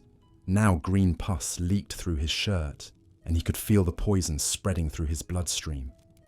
The isolation was maddening. They couldn't visit towns, except for quick raids, couldn't write letters to family, couldn't form relationships with anyone who might betray them for reward money. Frank hadn't spoken to his sister in Missouri for over 2 years. He didn't even know if his mother was still alive. The outlaw life promised freedom, but delivered a prison of loneliness and paranoia. Money was always scarce despite their criminal activities. Most frontier banks kept limited cash on hand, and the small-town robberies that were their specialty netted $20 or $30 at best. After buying ammunition, food, and supplies, there was rarely enough left to justify the enormous risks they were taking. Frank had calculated that their average monthly income was less than what a factory worker in Chicago earned legally. The difference was that factory workers went home to families and slept peacefully at night. The mythology surrounding outlaws was largely created by dime novelists and newspaper editors who'd never spent a day in the saddle with real criminals. The reality was that most bandits were desperate men driven to crime by economic hardship, personal tragedy, or simple lack of alternatives. Frank had joined Dutch's gang after losing his farm to a combination of drought and predatory lending practices. He'd been facing starvation when Dutch offered him a horse and a share of whatever they could steal. Now, watching the bank manager finally get his door open, Frank realized that their latest scheme was probably suicidal. Deadwood was a boomtown full of armed miners and professional gamblers. The local sheriff had a reputation for shooting first and asking questions later, but they were too desperate for alternatives. Frank's infection was getting worse daily. Ned Garrett had developed a persistent cough that sounded like consumption, and Dutch was showing signs of complete mental breakdown. The plan was simple, because complex strategies required resources they didn't possess. They would enter the bank just after opening, when the manager would be alone counting yesterday's deposits. Dutch would control the front door while Frank and Ned emptied the safe. They'd escape on fresh horses they'd stolen the night before and disappear into the Black Hills before word could spread. But Frank knew that their luck had run out weeks ago. The Pinkertons were closing their net with each passing day. Wanted posters bearing their likenesses had appeared in every settlement from Nebraska to Wyoming. The reward money had grown large enough to tempt even close associates. Every stranger they encountered might be an informant. Every town they approached might be a trap. As Dutch gave the signal to move, Frank felt the weight of his choices settling on him like a funeral shroud. This wasn't the life he'd imagined when he'd first strapped on a gun belt and ridden away from his failed farm. The romance of the outlaw trail was a cruel fiction that had lured him into a nightmare of violence, disease, and moral degradation. He was no longer Frank Morrison, failed farmer seeking a better life. He had become a walking corpse, already dead in every way that mattered, just waiting for his body to catch up with reality. The bank robbery would be their last. Frank could feel it in his bones with the same certainty that told him his infected wound would kill him within days if a lawman's bullet didn't find him first. As he stumbled across the muddy street toward what he knew would be his final crime, Frank Morrison understood that the brutal life of a bandit in the Wild West was not a path to freedom, but a long, slow suicide performed in front of an audience that cheered for the rope. Looking at your previous work, I can see you've developed a compelling narrative style that balances historical brutality with engaging storytelling. Here's part 8 of your script, continuing the story of Frank Morrison and the brutal realities of outlaw life. As Frank Morrison crouched in the shadows of yet another abandoned mine shaft, his weathered hands trembling as he counted the meager coins from their latest robbery, he couldn't shake the feeling that he was being watched. The Pinkerton agents had been closing in for weeks now, their methodical pursuit relentless as a winter storm. What Frank didn't know was that Alan Pinkerton himself had personally assigned his best tracker, a cold-eyed Scotsman named Mackenzie, to bring him in, dead or alive. The reality of being hunted by the Pinkertons was far worse than any outlaw could imagine. These weren't the bumbling local sheriffs that populated dime novels. The Pinkerton National Detective Agency was America's first professional law enforcement organization, employing former soldiers, railroad detectives, and men who understood violence as intimately as any outlaw. They had resources that frontier bandits could barely comprehend. Telegraph networks allowed them to coordinate across vast distances, sharing information about gang movements faster than any horse could carry it. They maintained detailed files on known criminals, complete with photographs, known associates, and behavioral patterns. Mackenzie had been tracking Frank's gang for 3 months, studying their methods like a scientist examining specimens. He knew that Frank favored abandoned mining camps for hideouts, that he always posted lookouts on the eastern approaches, and that he had a habit of leaving towns just before dawn. The Pinkerton detective had interviewed shopkeepers, saloon girls, and stable boys in a dozen towns, slowly building a profile of his quarry. Frank thought he was clever, but every man leaves a trail, and Mackenzie was exceptionally good at reading sign. The psychological warfare employed by the Pinkertons was perhaps their most effective weapon. They would arrive in a town ahead of their targets, spreading word that they were coming, posting reward notices with increasingly large bounties. The knowledge that professional manhunters were closing in created a paranoia that ate at outlaws from within. Sleep became impossible. Every stranger on the street could be an agent. Every friendly conversation might be an interrogation. The constant stress aged men years in months, turning their hair grey and carving deep lines into their faces. Frank's gang was already showing the strain. Big Jim had developed a nervous twitch that made his gun hand shake uncontrollably. Red Pete jumped at every unexpected sound, once drawing his weapon on a church bell. The youngest member of the gang, a 19-year-old kid they called Buttons, had started talking to himself, carrying on entire conversations with people who weren't there. The isolation and pressure of outlaw life had fractured his mind. leaving him more liability than asset. The physical toll of constant flight was equally devastating. Frank's gang had been living on hardtack and creek water for weeks, their bodies slowly consuming themselves for energy. Scurvy had left their gums bleeding and their teeth loose. Dysentery racked their bowels, leaving them weak and dehydrated. Red Pete had developed a persistent cough that brought up flecks of blood, likely tuberculosis contracted from sleeping in damp caves and abandoned buildings. In the civilized world, these ailments could be treated. On the run, they were death sentences delivered in slow installments. The winter of 1873 was particularly brutal, and Frank's gang found themselves trapped in a mountain cabin as snow piled against the windows. For 3 weeks, they survived on a single bag of beans and whatever small game buttons could trap. The cold was so intense that ice formed on the inside walls of the cabin. They burned furniture, then floorboards, then anything that would catch fire. Big Jim lost 2 toes to frostbite before the weather broke enough for them to move on. But the Pinkertons weren't the only threat closing in on Frank Morrison. The outlaw's own past was catching up with him in ways he never anticipated. Word had reached the authorities that Frank had family back in Missouri, a sister named Mary who ran a boarding house in Kansas City. What Frank didn't know was that the Pinkertons had been watching Mary's establishment for months, waiting patiently for her brother to make contact. The agency's tactics often involved using family members as unwitting bait. They would station agents in towns where outlaws had relatives, monitoring mail and watching for any sign of communication. Sometimes they would even spread false information about family emergencies, hoping to draw their targets into the open.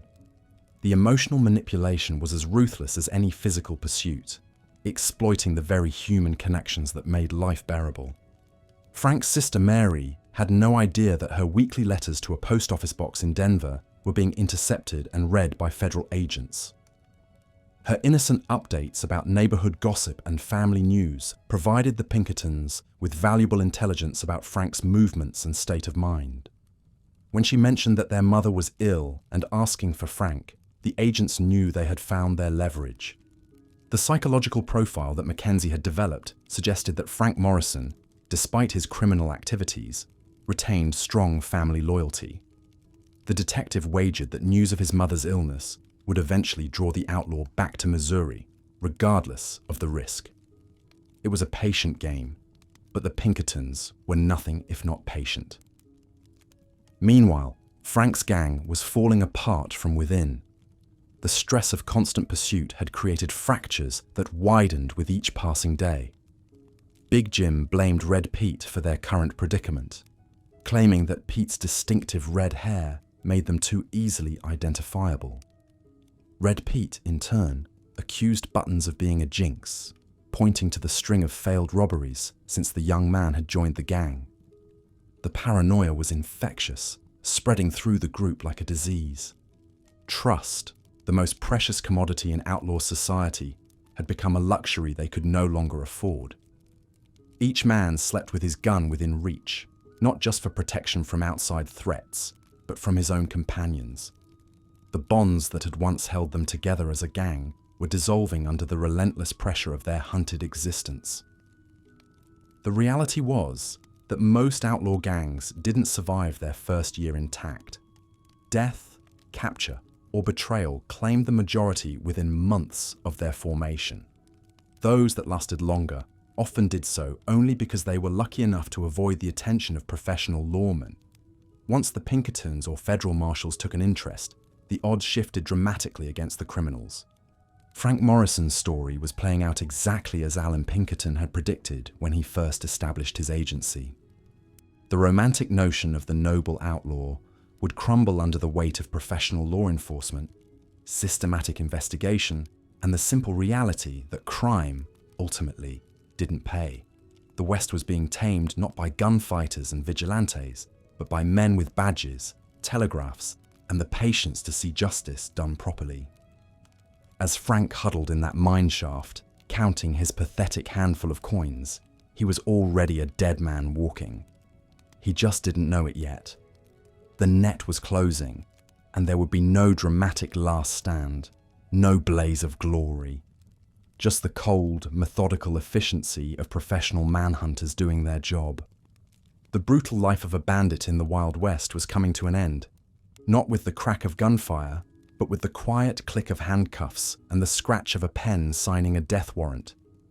The dim light of another sleepless night cast long shadows across Frank Morrison's face as he hunched over a flickering campfire, his weathered hands trembling as he cleaned his revolver.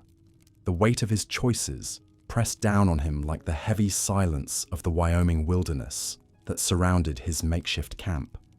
What had started as a desperate act of survival after losing his farm had transformed him into something he barely recognized.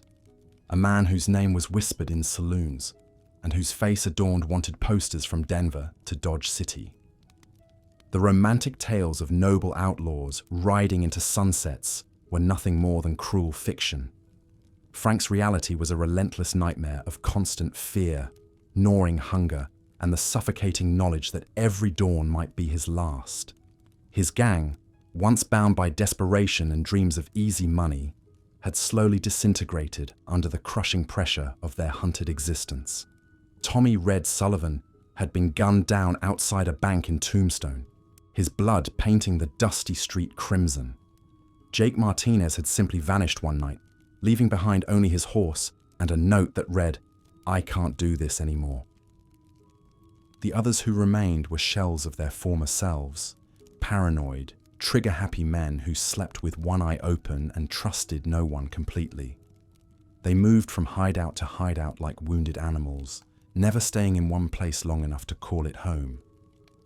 The caves and abandoned shacks they sheltered in reeked of unwashed bodies, rotting food, and the acrid smell of fear sweat that no amount of creek water could wash away. Frank's body bore the accumulated toll of months on the run. A bullet wound in his shoulder from their botched robbery in Abilene had never properly healed, leaving him with a persistent ache that flared up in cold weather. His teeth, once straight and white, were now yellowed and loose from malnutrition, and the constant stress that ground his jaw tight, even in sleep. Dark circles ringed his sunken eyes, and his once powerful frame had withered to sinew and bone. But it wasn't just his physical deterioration that haunted Frank in the small hours before dawn.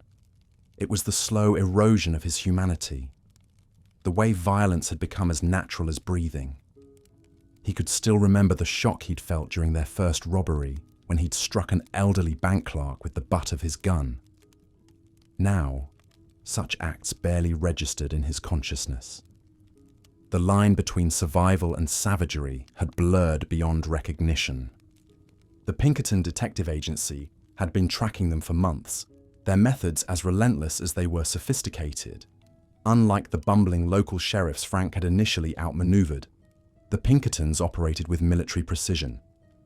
They used telegraph networks to coordinate their efforts across state lines, employed informants in every major town, and had developed psychological profiles of each gang member that were disturbingly accurate. Agent Harrison Blackwood, the lead investigator on Frank's case, had spent weeks studying every robbery, every witness account, every scrap of evidence. He understood that Frank's desperation would eventually drive him to make a mistake, and Blackwood was prepared to exploit that weakness.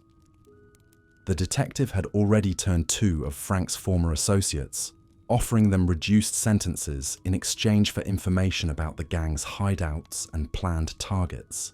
The psychological warfare was perhaps the most devastating aspect of the Pinkertons' strategy. They would leave wanted posters in places where Frank was sure to see them, each one increasing the bounty on his head.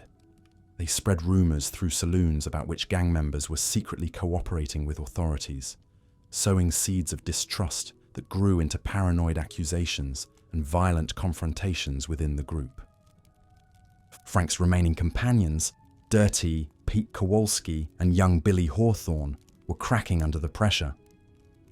Pete had developed a nervous twitch and jumped at every unexpected sound, while Billy, barely 19, had started talking to himself and laughing at inappropriate times. The kid reminded Frank too much of his younger brother back home, the one who died of consumption while Frank was off playing soldier in the war. The isolation was perhaps the cruelest punishment of all. Frank couldn't write to his sister Mary, couldn't send money to help with his mother's medical bills, couldn't even visit his father's grave. He was a ghost haunting the edges of civilization, watching life continue without him, while he slowly faded from the memory of everyone who had once loved him. Food was a constant struggle. They couldn't risk staying in towns long enough to buy proper supplies, so they survived on whatever they could hunt, steal, or forage. Frank's stomach had shrunk from months of irregular meals, and the persistent hunger had become a dull ache he barely noticed anymore. When they did manage to acquire food, it was often spoiled or contaminated, leading to bouts of dysentery that left them weak and vulnerable. The romantic notion of outlaws as free men living by their own rules was laughable to Frank now. He was more enslaved than he'd ever been as a farmer, bound by the iron chains of fear and desperation. Every decision was dictated by survival, every action calculated to avoid capture. There was no freedom in constantly looking over your shoulder, no liberty in being unable to trust anyone completely. Sleep, when it came at all, was fitful and plagued by nightmares. Frank would dream of his father's disappointed face, of the bank clerk he'd beaten, of the posse that would eventually corner him in some dusty canyon with no way out. He'd wake gasping and reaching for his gun, only to realize he was still alive for another day in this waking nightmare. The weather offered no mercy to men living rough.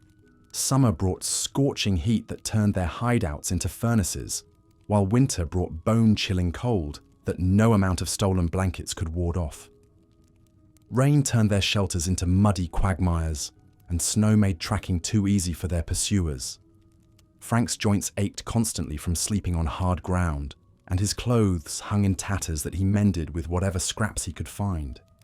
Disease was another constant threat in their unsanitary conditions. Without access to proper medical care, even minor injuries could become life-threatening infections. Frank had watched good men die from simple cuts that turned septic, their bodies burning with fever as they writhed in agony. The smell of gangrene and death had become as familiar as the scent of gunpowder and fear. The psychological toll of taking human life weighed heavily on Frank's conscience. Each robbery brought fresh blood on his hands. Each shootout added new faces to the gallery of the dead that haunted his dreams. He tried to tell himself it was kill or be killed, that he was just trying to survive in a world that had shown him no mercy. But in his quiet moments, he knew he had become the very thing he once would have despised. The gang's cohesion continued to deteriorate as paranoia and desperation ate away at their bonds. Arguments over the division of their meager spoils turned violent, and Frank found himself sleeping with his gun drawn even around his own men. Trust, once the only currency that mattered in their world, had become a luxury none of them could afford. News from the outside world reached them in fragments. Whispered conversations overheard in saloons. Newspapers stolen from stagecoaches. Rumors passed along by the few remaining contacts, who hadn't yet abandoned them. Frank learned that his sister had married a shopkeeper in Kansas City, that his mother's health was failing, that the farm he'd fought so hard to save had been sold to pay his debts. The life he'd tried to preserve through crime had crumbled anyway, making his sacrifice meaningless. The irony wasn't lost on Frank that in trying to save his family's legacy, he had destroyed any chance of being part of it. His name would be remembered, but not as a loving son or protective brother. History would record him as Frank Morrison the outlaw, the desperate man who chose violence over virtue and paid the ultimate price for his decision. As dawn approached and the fire burned low, Frank could feel the net tightening around him. The Pinkertons were close. He could sense it in the way conversations stopped when strangers entered saloons, in the nervous glances of people who might have recognized him, in the increasing frequency of wanted posters bearing his likeness. His time was running out, and they all knew it. The myth of the noble outlaw would live on in dime novels and campfire stories, but Frank Morrison understood the brutal truth. There was no glory in this life, no honor in this death that awaited him. He was just another broken man who had lost his way in a world that offered few choices to those born without privilege or power. And as the eastern sky began to lighten with the promise of another day of running, hiding, and slowly dying inside, Frank Morrison prepared to face whatever end awaited him in the unforgiving wilderness of the American West. Looking at your summary and the reference materials, I'll continue with part 10 of Boring History. The brutal life of a bandit in the Wild West, focusing on the psychological and social deterioration of outlaw life while maintaining the established tone and pacing. The winter of 1885 found Frank Morrison and his remaining gang members holed up in a ramshackle cabin deep in the Colorado Rockies. Their once proud brotherhood reduced to 3 suspicious, hollow-eyed men who barely trusted each other enough to sleep in the same room. The romantic notion of outlaws as noble rebels had long since crumbled under the weight of reality, replaced by the grim understanding that they were little more than desperate animals clawing for survival in an increasingly hostile world. Frank stared into the dying embers of their meager fire, his weathered face a map of every poor decision that had led him to this moment. At 34, he looked 50, his hair prematurely grey, his hands permanently stained with gunpowder and blood. The man who had once dreamed of easy money and frontier freedom now understood the brutal mathematics of outlaw life. For every dollar stolen, they paid 10 in suffering, paranoia, and slow spiritual death. The transformation hadn't happened overnight. It had been a gradual erosion, like water wearing away stone, each failed robbery and narrow escape chipping away another piece of their humanity until nothing remained but the hollow shell of what they once were. The gang that had started with 8 men full of misguided hope and desperate bravado now consisted of Frank, the tubercular Jimmy Caldwell, whose constant coughing had become their death rattle soundtrack, and Ezra Thornton, a man so consumed by suspicion that he slept with one hand on his gun and the other clutching his share of their dwindling money. The psychological toll of constant flight had warped their minds in ways that no amount of stolen gold could repair. Sleep came in fitful bursts, haunted by nightmares of pursuing lawmen and the faces of their victims. They started at every sound, their nerves frayed to the breaking point by months of looking over their shoulders. Frank found himself talking to ghosts, carrying on conversations with dead gang members in the dark hours before dawn, his grip on reality loosening like sand through his fingers. Trust, the foundation of any successful criminal enterprise, had become their scarcest commodity. They ate in shifts, never allowing more than one man to handle the cooking. Money was counted and recounted obsessively, each member convinced the others were skimming from the pot. Simple conversations became exercises in paranoia, every word passed for hidden meaning, every gesture analyzed for signs of betrayal. The brotherhood that had once sustained them through adversity had curdled into mutual hatred, held in check only by their shared dependence. The Pinkerton Detective Agency had become their nemesis in ways that went far beyond simple law enforcement. Alan Pinkerton's men operated with a sophistication that made traditional outlawry obsolete, using modern communication, detailed record-keeping, and coordinated operations that spanned multiple states. They had photographs of Frank and his men circulated to every sheriff's office, railway station, and bank from Kansas to California. The Pinkertons didn't just chase criminals. They studied them, predicted their movements, and systematically dismantled their support networks with scientific precision. Frank had watched the agency's methods destroy other gangs with terrifying efficiency. They would infiltrate criminal organizations, turn gang members against each other with promises of reduced sentences, and coordinate simultaneous raids that left outlaws with nowhere to run. The Pinkertons had even planted false information in newspapers, spreading rumors designed to sow discord among criminal groups and drive them into the open, where they could be captured. The psychological warfare was perhaps even more effective than their investigative techniques. Knowing that Pinkerton agents could be anywhere, disguised as anyone, had made Frank's gang afraid of their own shadows. They avoided saloons where they might encounter undercover operatives, steered clear of brothels where working girls might be reporting to the agency, and even grew suspicious of seemingly innocent travelers they encountered on remote trails. The Pinkertons had weaponized paranoia itself, turning it against the criminals they pursued. But it wasn't just external pressure that was destroying them. The internal corruption of outlaw life was eating them alive from within. Violence, once a tool to be used sparingly, had become their first response to every problem. Frank watched Jimmy pistol whip a store clerk during their last robbery simply because the man had been too slow reaching for the cash drawer. The casual brutality that had once shocked them now seemed as natural as breathing, a moral callousness that spread through their souls like gangrene. They had become experts in the gradations of human suffering, connoisseurs of fear who could read terror in a victim's eyes and calibrate their threats accordingly. Frank remembered the early days when they would apologize to their robbery victims, almost embarrassed by their criminality. Now they took a perverse pleasure in others' pain, their empathy having withered away through constant exposure to violence and desperation.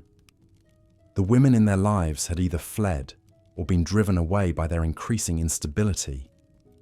Frank's common-law wife, Sarah, had left him after he'd struck her during a drunken rage, taking their infant daughter to parts unknown. He sometimes caught himself searching crowds for glimpses of the child he would never know, the family destroyed by his choices haunting him more than any posse ever could. The isolation was complete. They were outcasts, even among outcasts, too dangerous for polite society and too broken for criminal brotherhood. Their criminal activities had devolved from ambitious train robberies to desperate small-time theft. They held up general stores for pocket change, rustled cattle for quick sales to unscrupulous buyers, and occasionally robbed travelers, foolish enough to venture into their territory alone. Each crime brought diminishing returns, while carrying the same risk of capture or death, the mathematics of their profession having turned decisively against them. The physical degradation mirrored their moral decay. Malnutrition had left them gaunt and weak, their once powerful frames reduced to scarecrow thinness. Dental problems plagued them all, their teeth rotting from poor diet and lack of care, giving their speech a whistling quality that made them self-conscious and more isolated.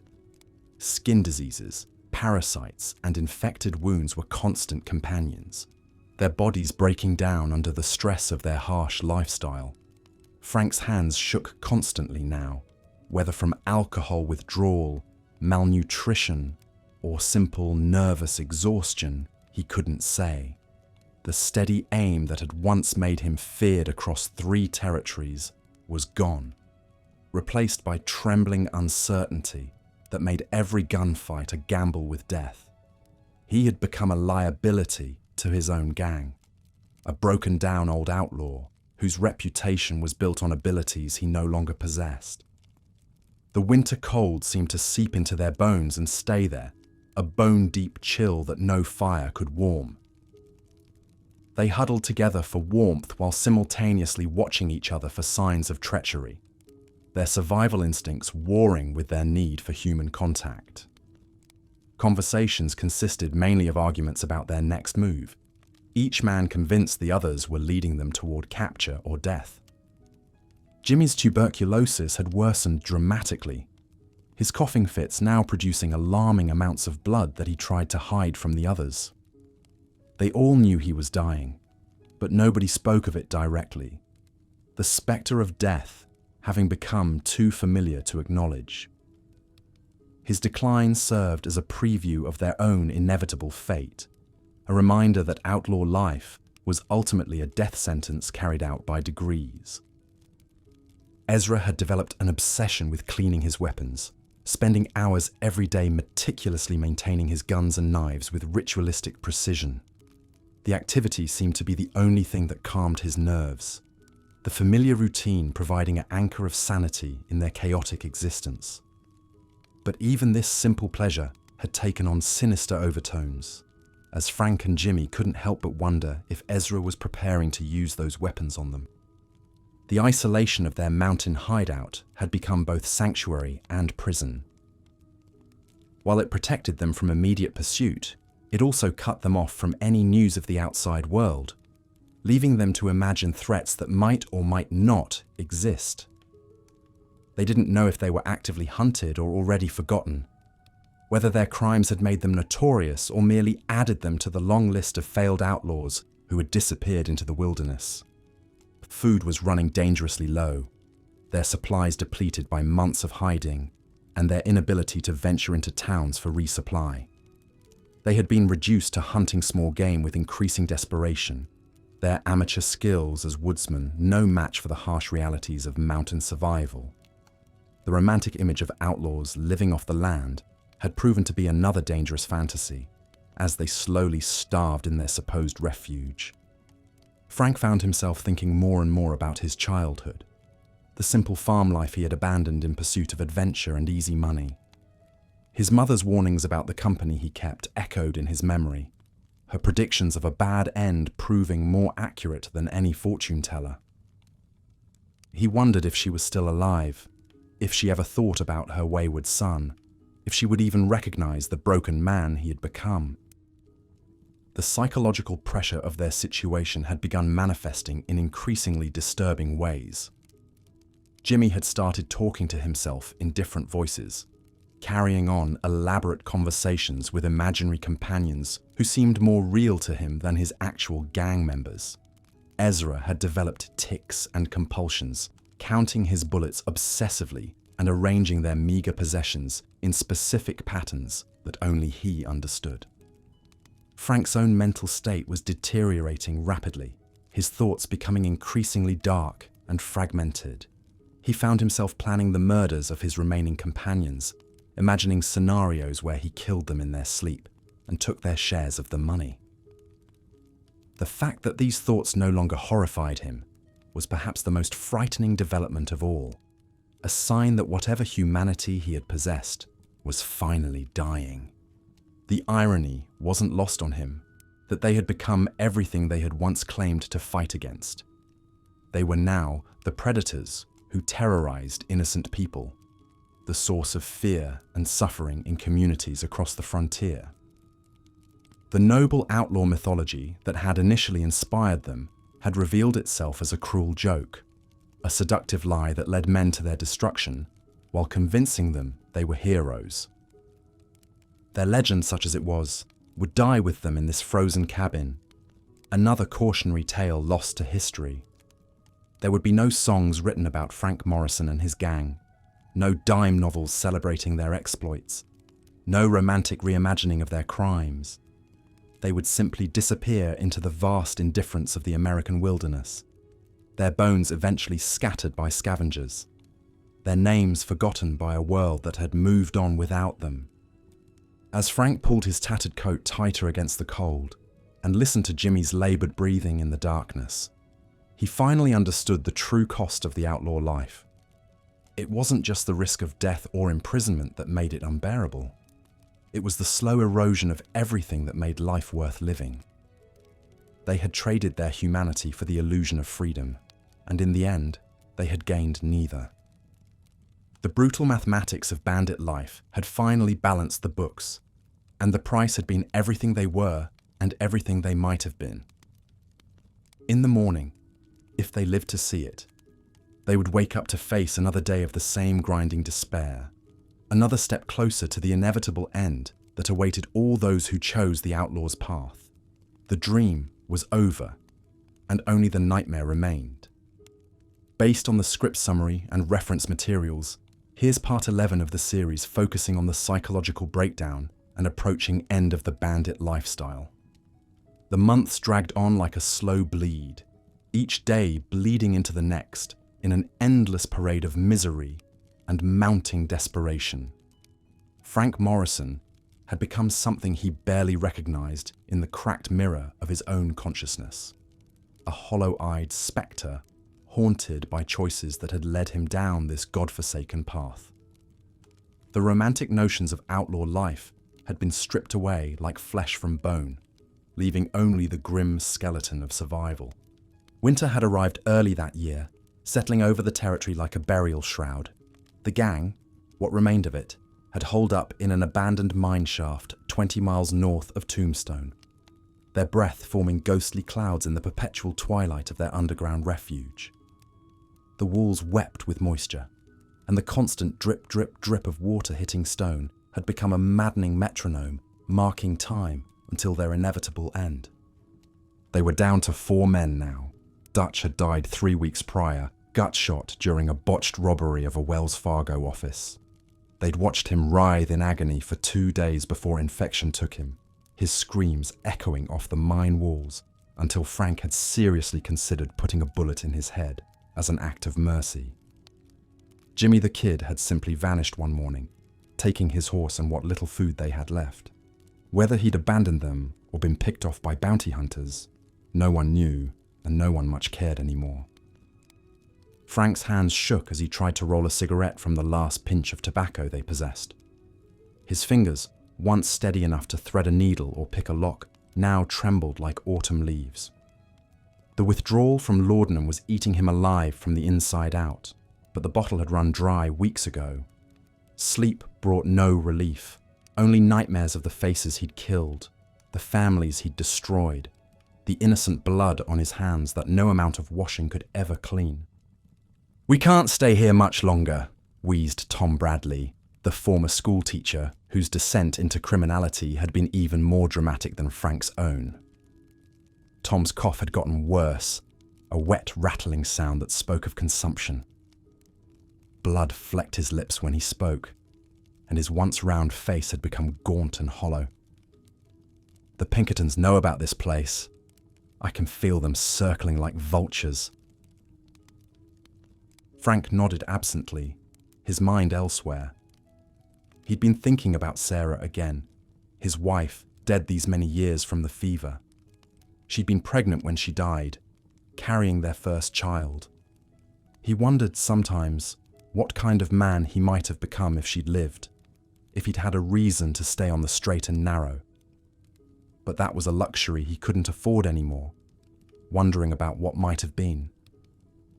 The past was a closed book, and the future looked increasingly unlikely. The 4th member of their pathetic band was a Mexican named Carlos, who spoke little English and had joined them after killing a sheriff's deputy in Tucson. He sat in the corner sharpening his knife obsessively, the scraping sound adding another layer to the symphony of despair that filled their makeshift hideout. His eyes had taken on the flat, empty look of a man who'd seen too much death and was ready to embrace it. Food was running dangerously low. They'd been reduced to eating the rats that scurried through the mine tunnels, roasting them over small fires that they dared only light at night. The meat was stringy and foul, but it was protein, and protein meant another day of survival. Frank had long since stopped being disgusted by what they'd been reduced to eating. Disgust was a luxury for men who still had their humanity intact. The psychological toll was perhaps worse than the physical hardships. Frank caught himself talking to people who weren't there. Sometimes Sarah, sometimes his long-dead father, sometimes the victims of his crimes who came to him in fevered visions demanding justice he could never provide. The line between waking and sleeping had become blurred, and reality felt increasingly negotiable. Tom's condition deteriorated daily. The consumption was winning its war against his weakened constitution, and Frank knew it was only a matter of time before they'd be digging another grave in the frozen ground outside the mine. The schoolteacher had been keeping a journal throughout their time as outlaws, documenting their gradual descent into hell with the methodical precision of a man recording a scientific experiment. Frank had read portions of it when Tom was sleeping, and the clinical detachment with which Tom described their crimes was more chilling than any scream of anguish. "Listen," Tom said during one of his lucid moments, blood staining his handkerchief as he wiped his mouth. "If I don't make it out of here, when I don't make it out of here, I want you to take my journal. Mail it to my sister in St. Louis. Let someone know what we became out here. Let them know the cost of this life." Frank wanted to tell him that no one would care, that decent society had written them off long ago as rabid dogs to be put down. But something in Tom's eyes, a desperate need for meaning, for some small redemption in the face of approaching death, stopped him. "I'll see it gets to her," Frank lied, knowing full well that Tom's journal would likely burn with everything else when the end came. The Pinkerton agents were indeed closing in. Frank could sense it in the way the local wildlife had gone quiet, in the subtle signs that experienced trackers left behind despite their best efforts at concealment. Alan Pinkerton's men were legendary for their persistence, and Frank knew that his gang's string of robberies and murders had made them a priority target. The agency's motto was, "We never sleep," and Frank had come to understand that this wasn't mere advertising. It was a promise and a threat. Carlos had started talking about making a run for the Mexican border, crossing into Sonora where American law couldn't follow. But Frank knew it was hopeless. They were too weak, too recognizable, too marked by their crimes to ever truly escape. The bounty on their heads had grown to a sum that would make any man rich for life, and there wasn't a town in the territory where their faces weren't known. The cold was becoming unbearable. Their stolen coats and blankets provided little protection against the mountain winter, and frostbite had claimed 2 of Frank's toes. He'd cut them off himself with a hunting knife, cauterizing the stumps with a heated iron. The pain had been excruciating, but infection would have been worse. He'd done the same for Carlos, who'd lost 3 fingers to the cold. They were being dismantled piece by piece, their bodies failing as surely as their spirits. One morning, Frank woke to find Tom Bradley dead, his journal clutched to his chest like a prayer book. The schoolteacher's face wore an expression of peace that Frank envied, finally free from the endless cycle of violence and fear that had consumed their lives. They wrapped him in a blanket and dragged him outside to a shallow grave, the frozen ground resisting their shovels like it was rejecting one more piece of evidence of their existence. With Tom's death, something fundamental broke inside Frank. The last connection to the man he'd once been, the man who'd believed in honor among thieves and the romance of the outlaw life, died with the consumptive schoolteacher. What remained was a creature driven purely by survival instinct, a predator so far removed from civilization that return was no longer possible. Carlos didn't last much longer. A week after Tom's burial, the Mexicans simply walked out into a blizzard and never came back. Frank found his body 3 days later, frozen solid against a pine tree, his dead eyes staring at something only he could see. Whether it had been suicide or simply the final surrender to forces beyond his control, Frank couldn't say. He didn't bother burying Carlos. The frozen corpse would keep until spring, and by then it wouldn't matter to anyone. Alone now in the mineshaft, Frank faced the terrible arithmetic of his situation. No allies, no resources, no hope of escape or redemption. The Pinkertons would find him eventually. It was just a matter of time. He could try to run, but where? Every town had a telegraph office. Every sheriff had his description. Every bounty hunter in the territory was looking for him. He was a walking dead man, a ghost haunting his own life. The hallucinations were getting worse.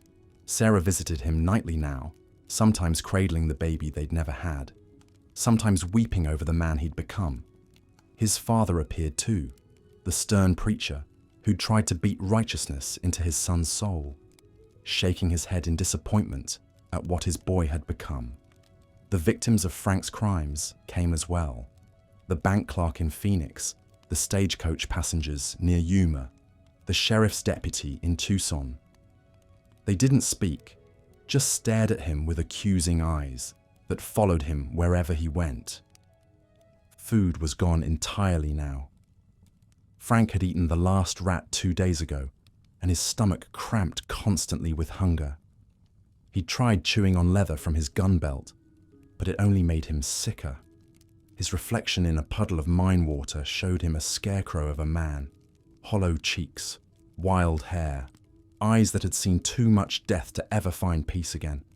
The sound of horses outside the mine entrance broke through his fevered thoughts. Multiple riders, moving with the careful precision of professional manhunters. Frank's hand went instinctively to his Colt, checking the cylinder. 3 bullets left. He'd been saving them, though he wasn't entirely sure what for. The arithmetic was simple enough. 3 bullets, however many Pinkertons were outside. The math didn't work in his favor. Frank Morrison! The voice echoed off the mine walls, amplified and distorted until it sounded like the voice of God himself calling down judgment. This is Agent William Chambers of the Pinkerton Detective Agency. The mine is surrounded. Come out with your hands up and you'll get a fair trial. Frank almost laughed at that. A fair trial. As if there was any fairness left in a world that had stripped away everything decent and left only the brutal calculus of survival. He thought about Tom's journal, still clutched in his dead hands somewhere in the frozen ground outside. Someone should know what they'd become out here, what the cost of this life really was. But no one would care. The world had moved on without them, progressing toward a future where men like Frank Morrison were nothing more than cautionary tales told around campfires. The frontier was closing, the wild spaces shrinking, and there was no place left for the kind of man he'd become. The Pinkertons were patient. They'd wait him out, let hunger and cold do their work. They had supplies, reinforcements, time. Frank had 3 bullets and the growing certainty that his story was reaching its inevitable conclusion. The romantic mythology of the outlaw had been revealed as the lie it always was. There was no honor in this life, no glory, no redemption, only suffering and death, and the terrible weight of choices that could never be undone. As the sun set outside the mine entrance, painting the snow-covered ground in shades of blood and gold, Frank Morrison sat in the darkness and contemplated the end of his journey. The boy who dreamed of adventure and freedom was long dead, killed by degrees in a dozen unnamed camps and hideouts across the territory. What remained was something less than human, a cautionary tale written in scars and desperation. The wind howled through the mine shaft, carrying with it the voices of the dead and the promise of judgment to come. Frank closed his eyes and waited for whatever ending awaited him in the darkness, knowing that the brutal life of a bandit in the Wild West had finally extracted its ultimate price, not just his life, but his very soul. So as the bandit's tale draws to a close, we see that survival in the Wild West was often a desperate choice between poverty and peril.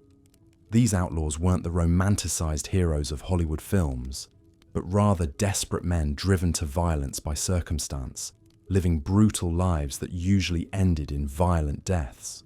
While their legends may have grown over time, the reality was far grimmer than any dime novel could capture. Their stories serve as a stark reminder of a lawless era when justice was scarce and survival came at the highest price. Until next time, rest well knowing you live in gentler times than these forgotten souls of the frontier.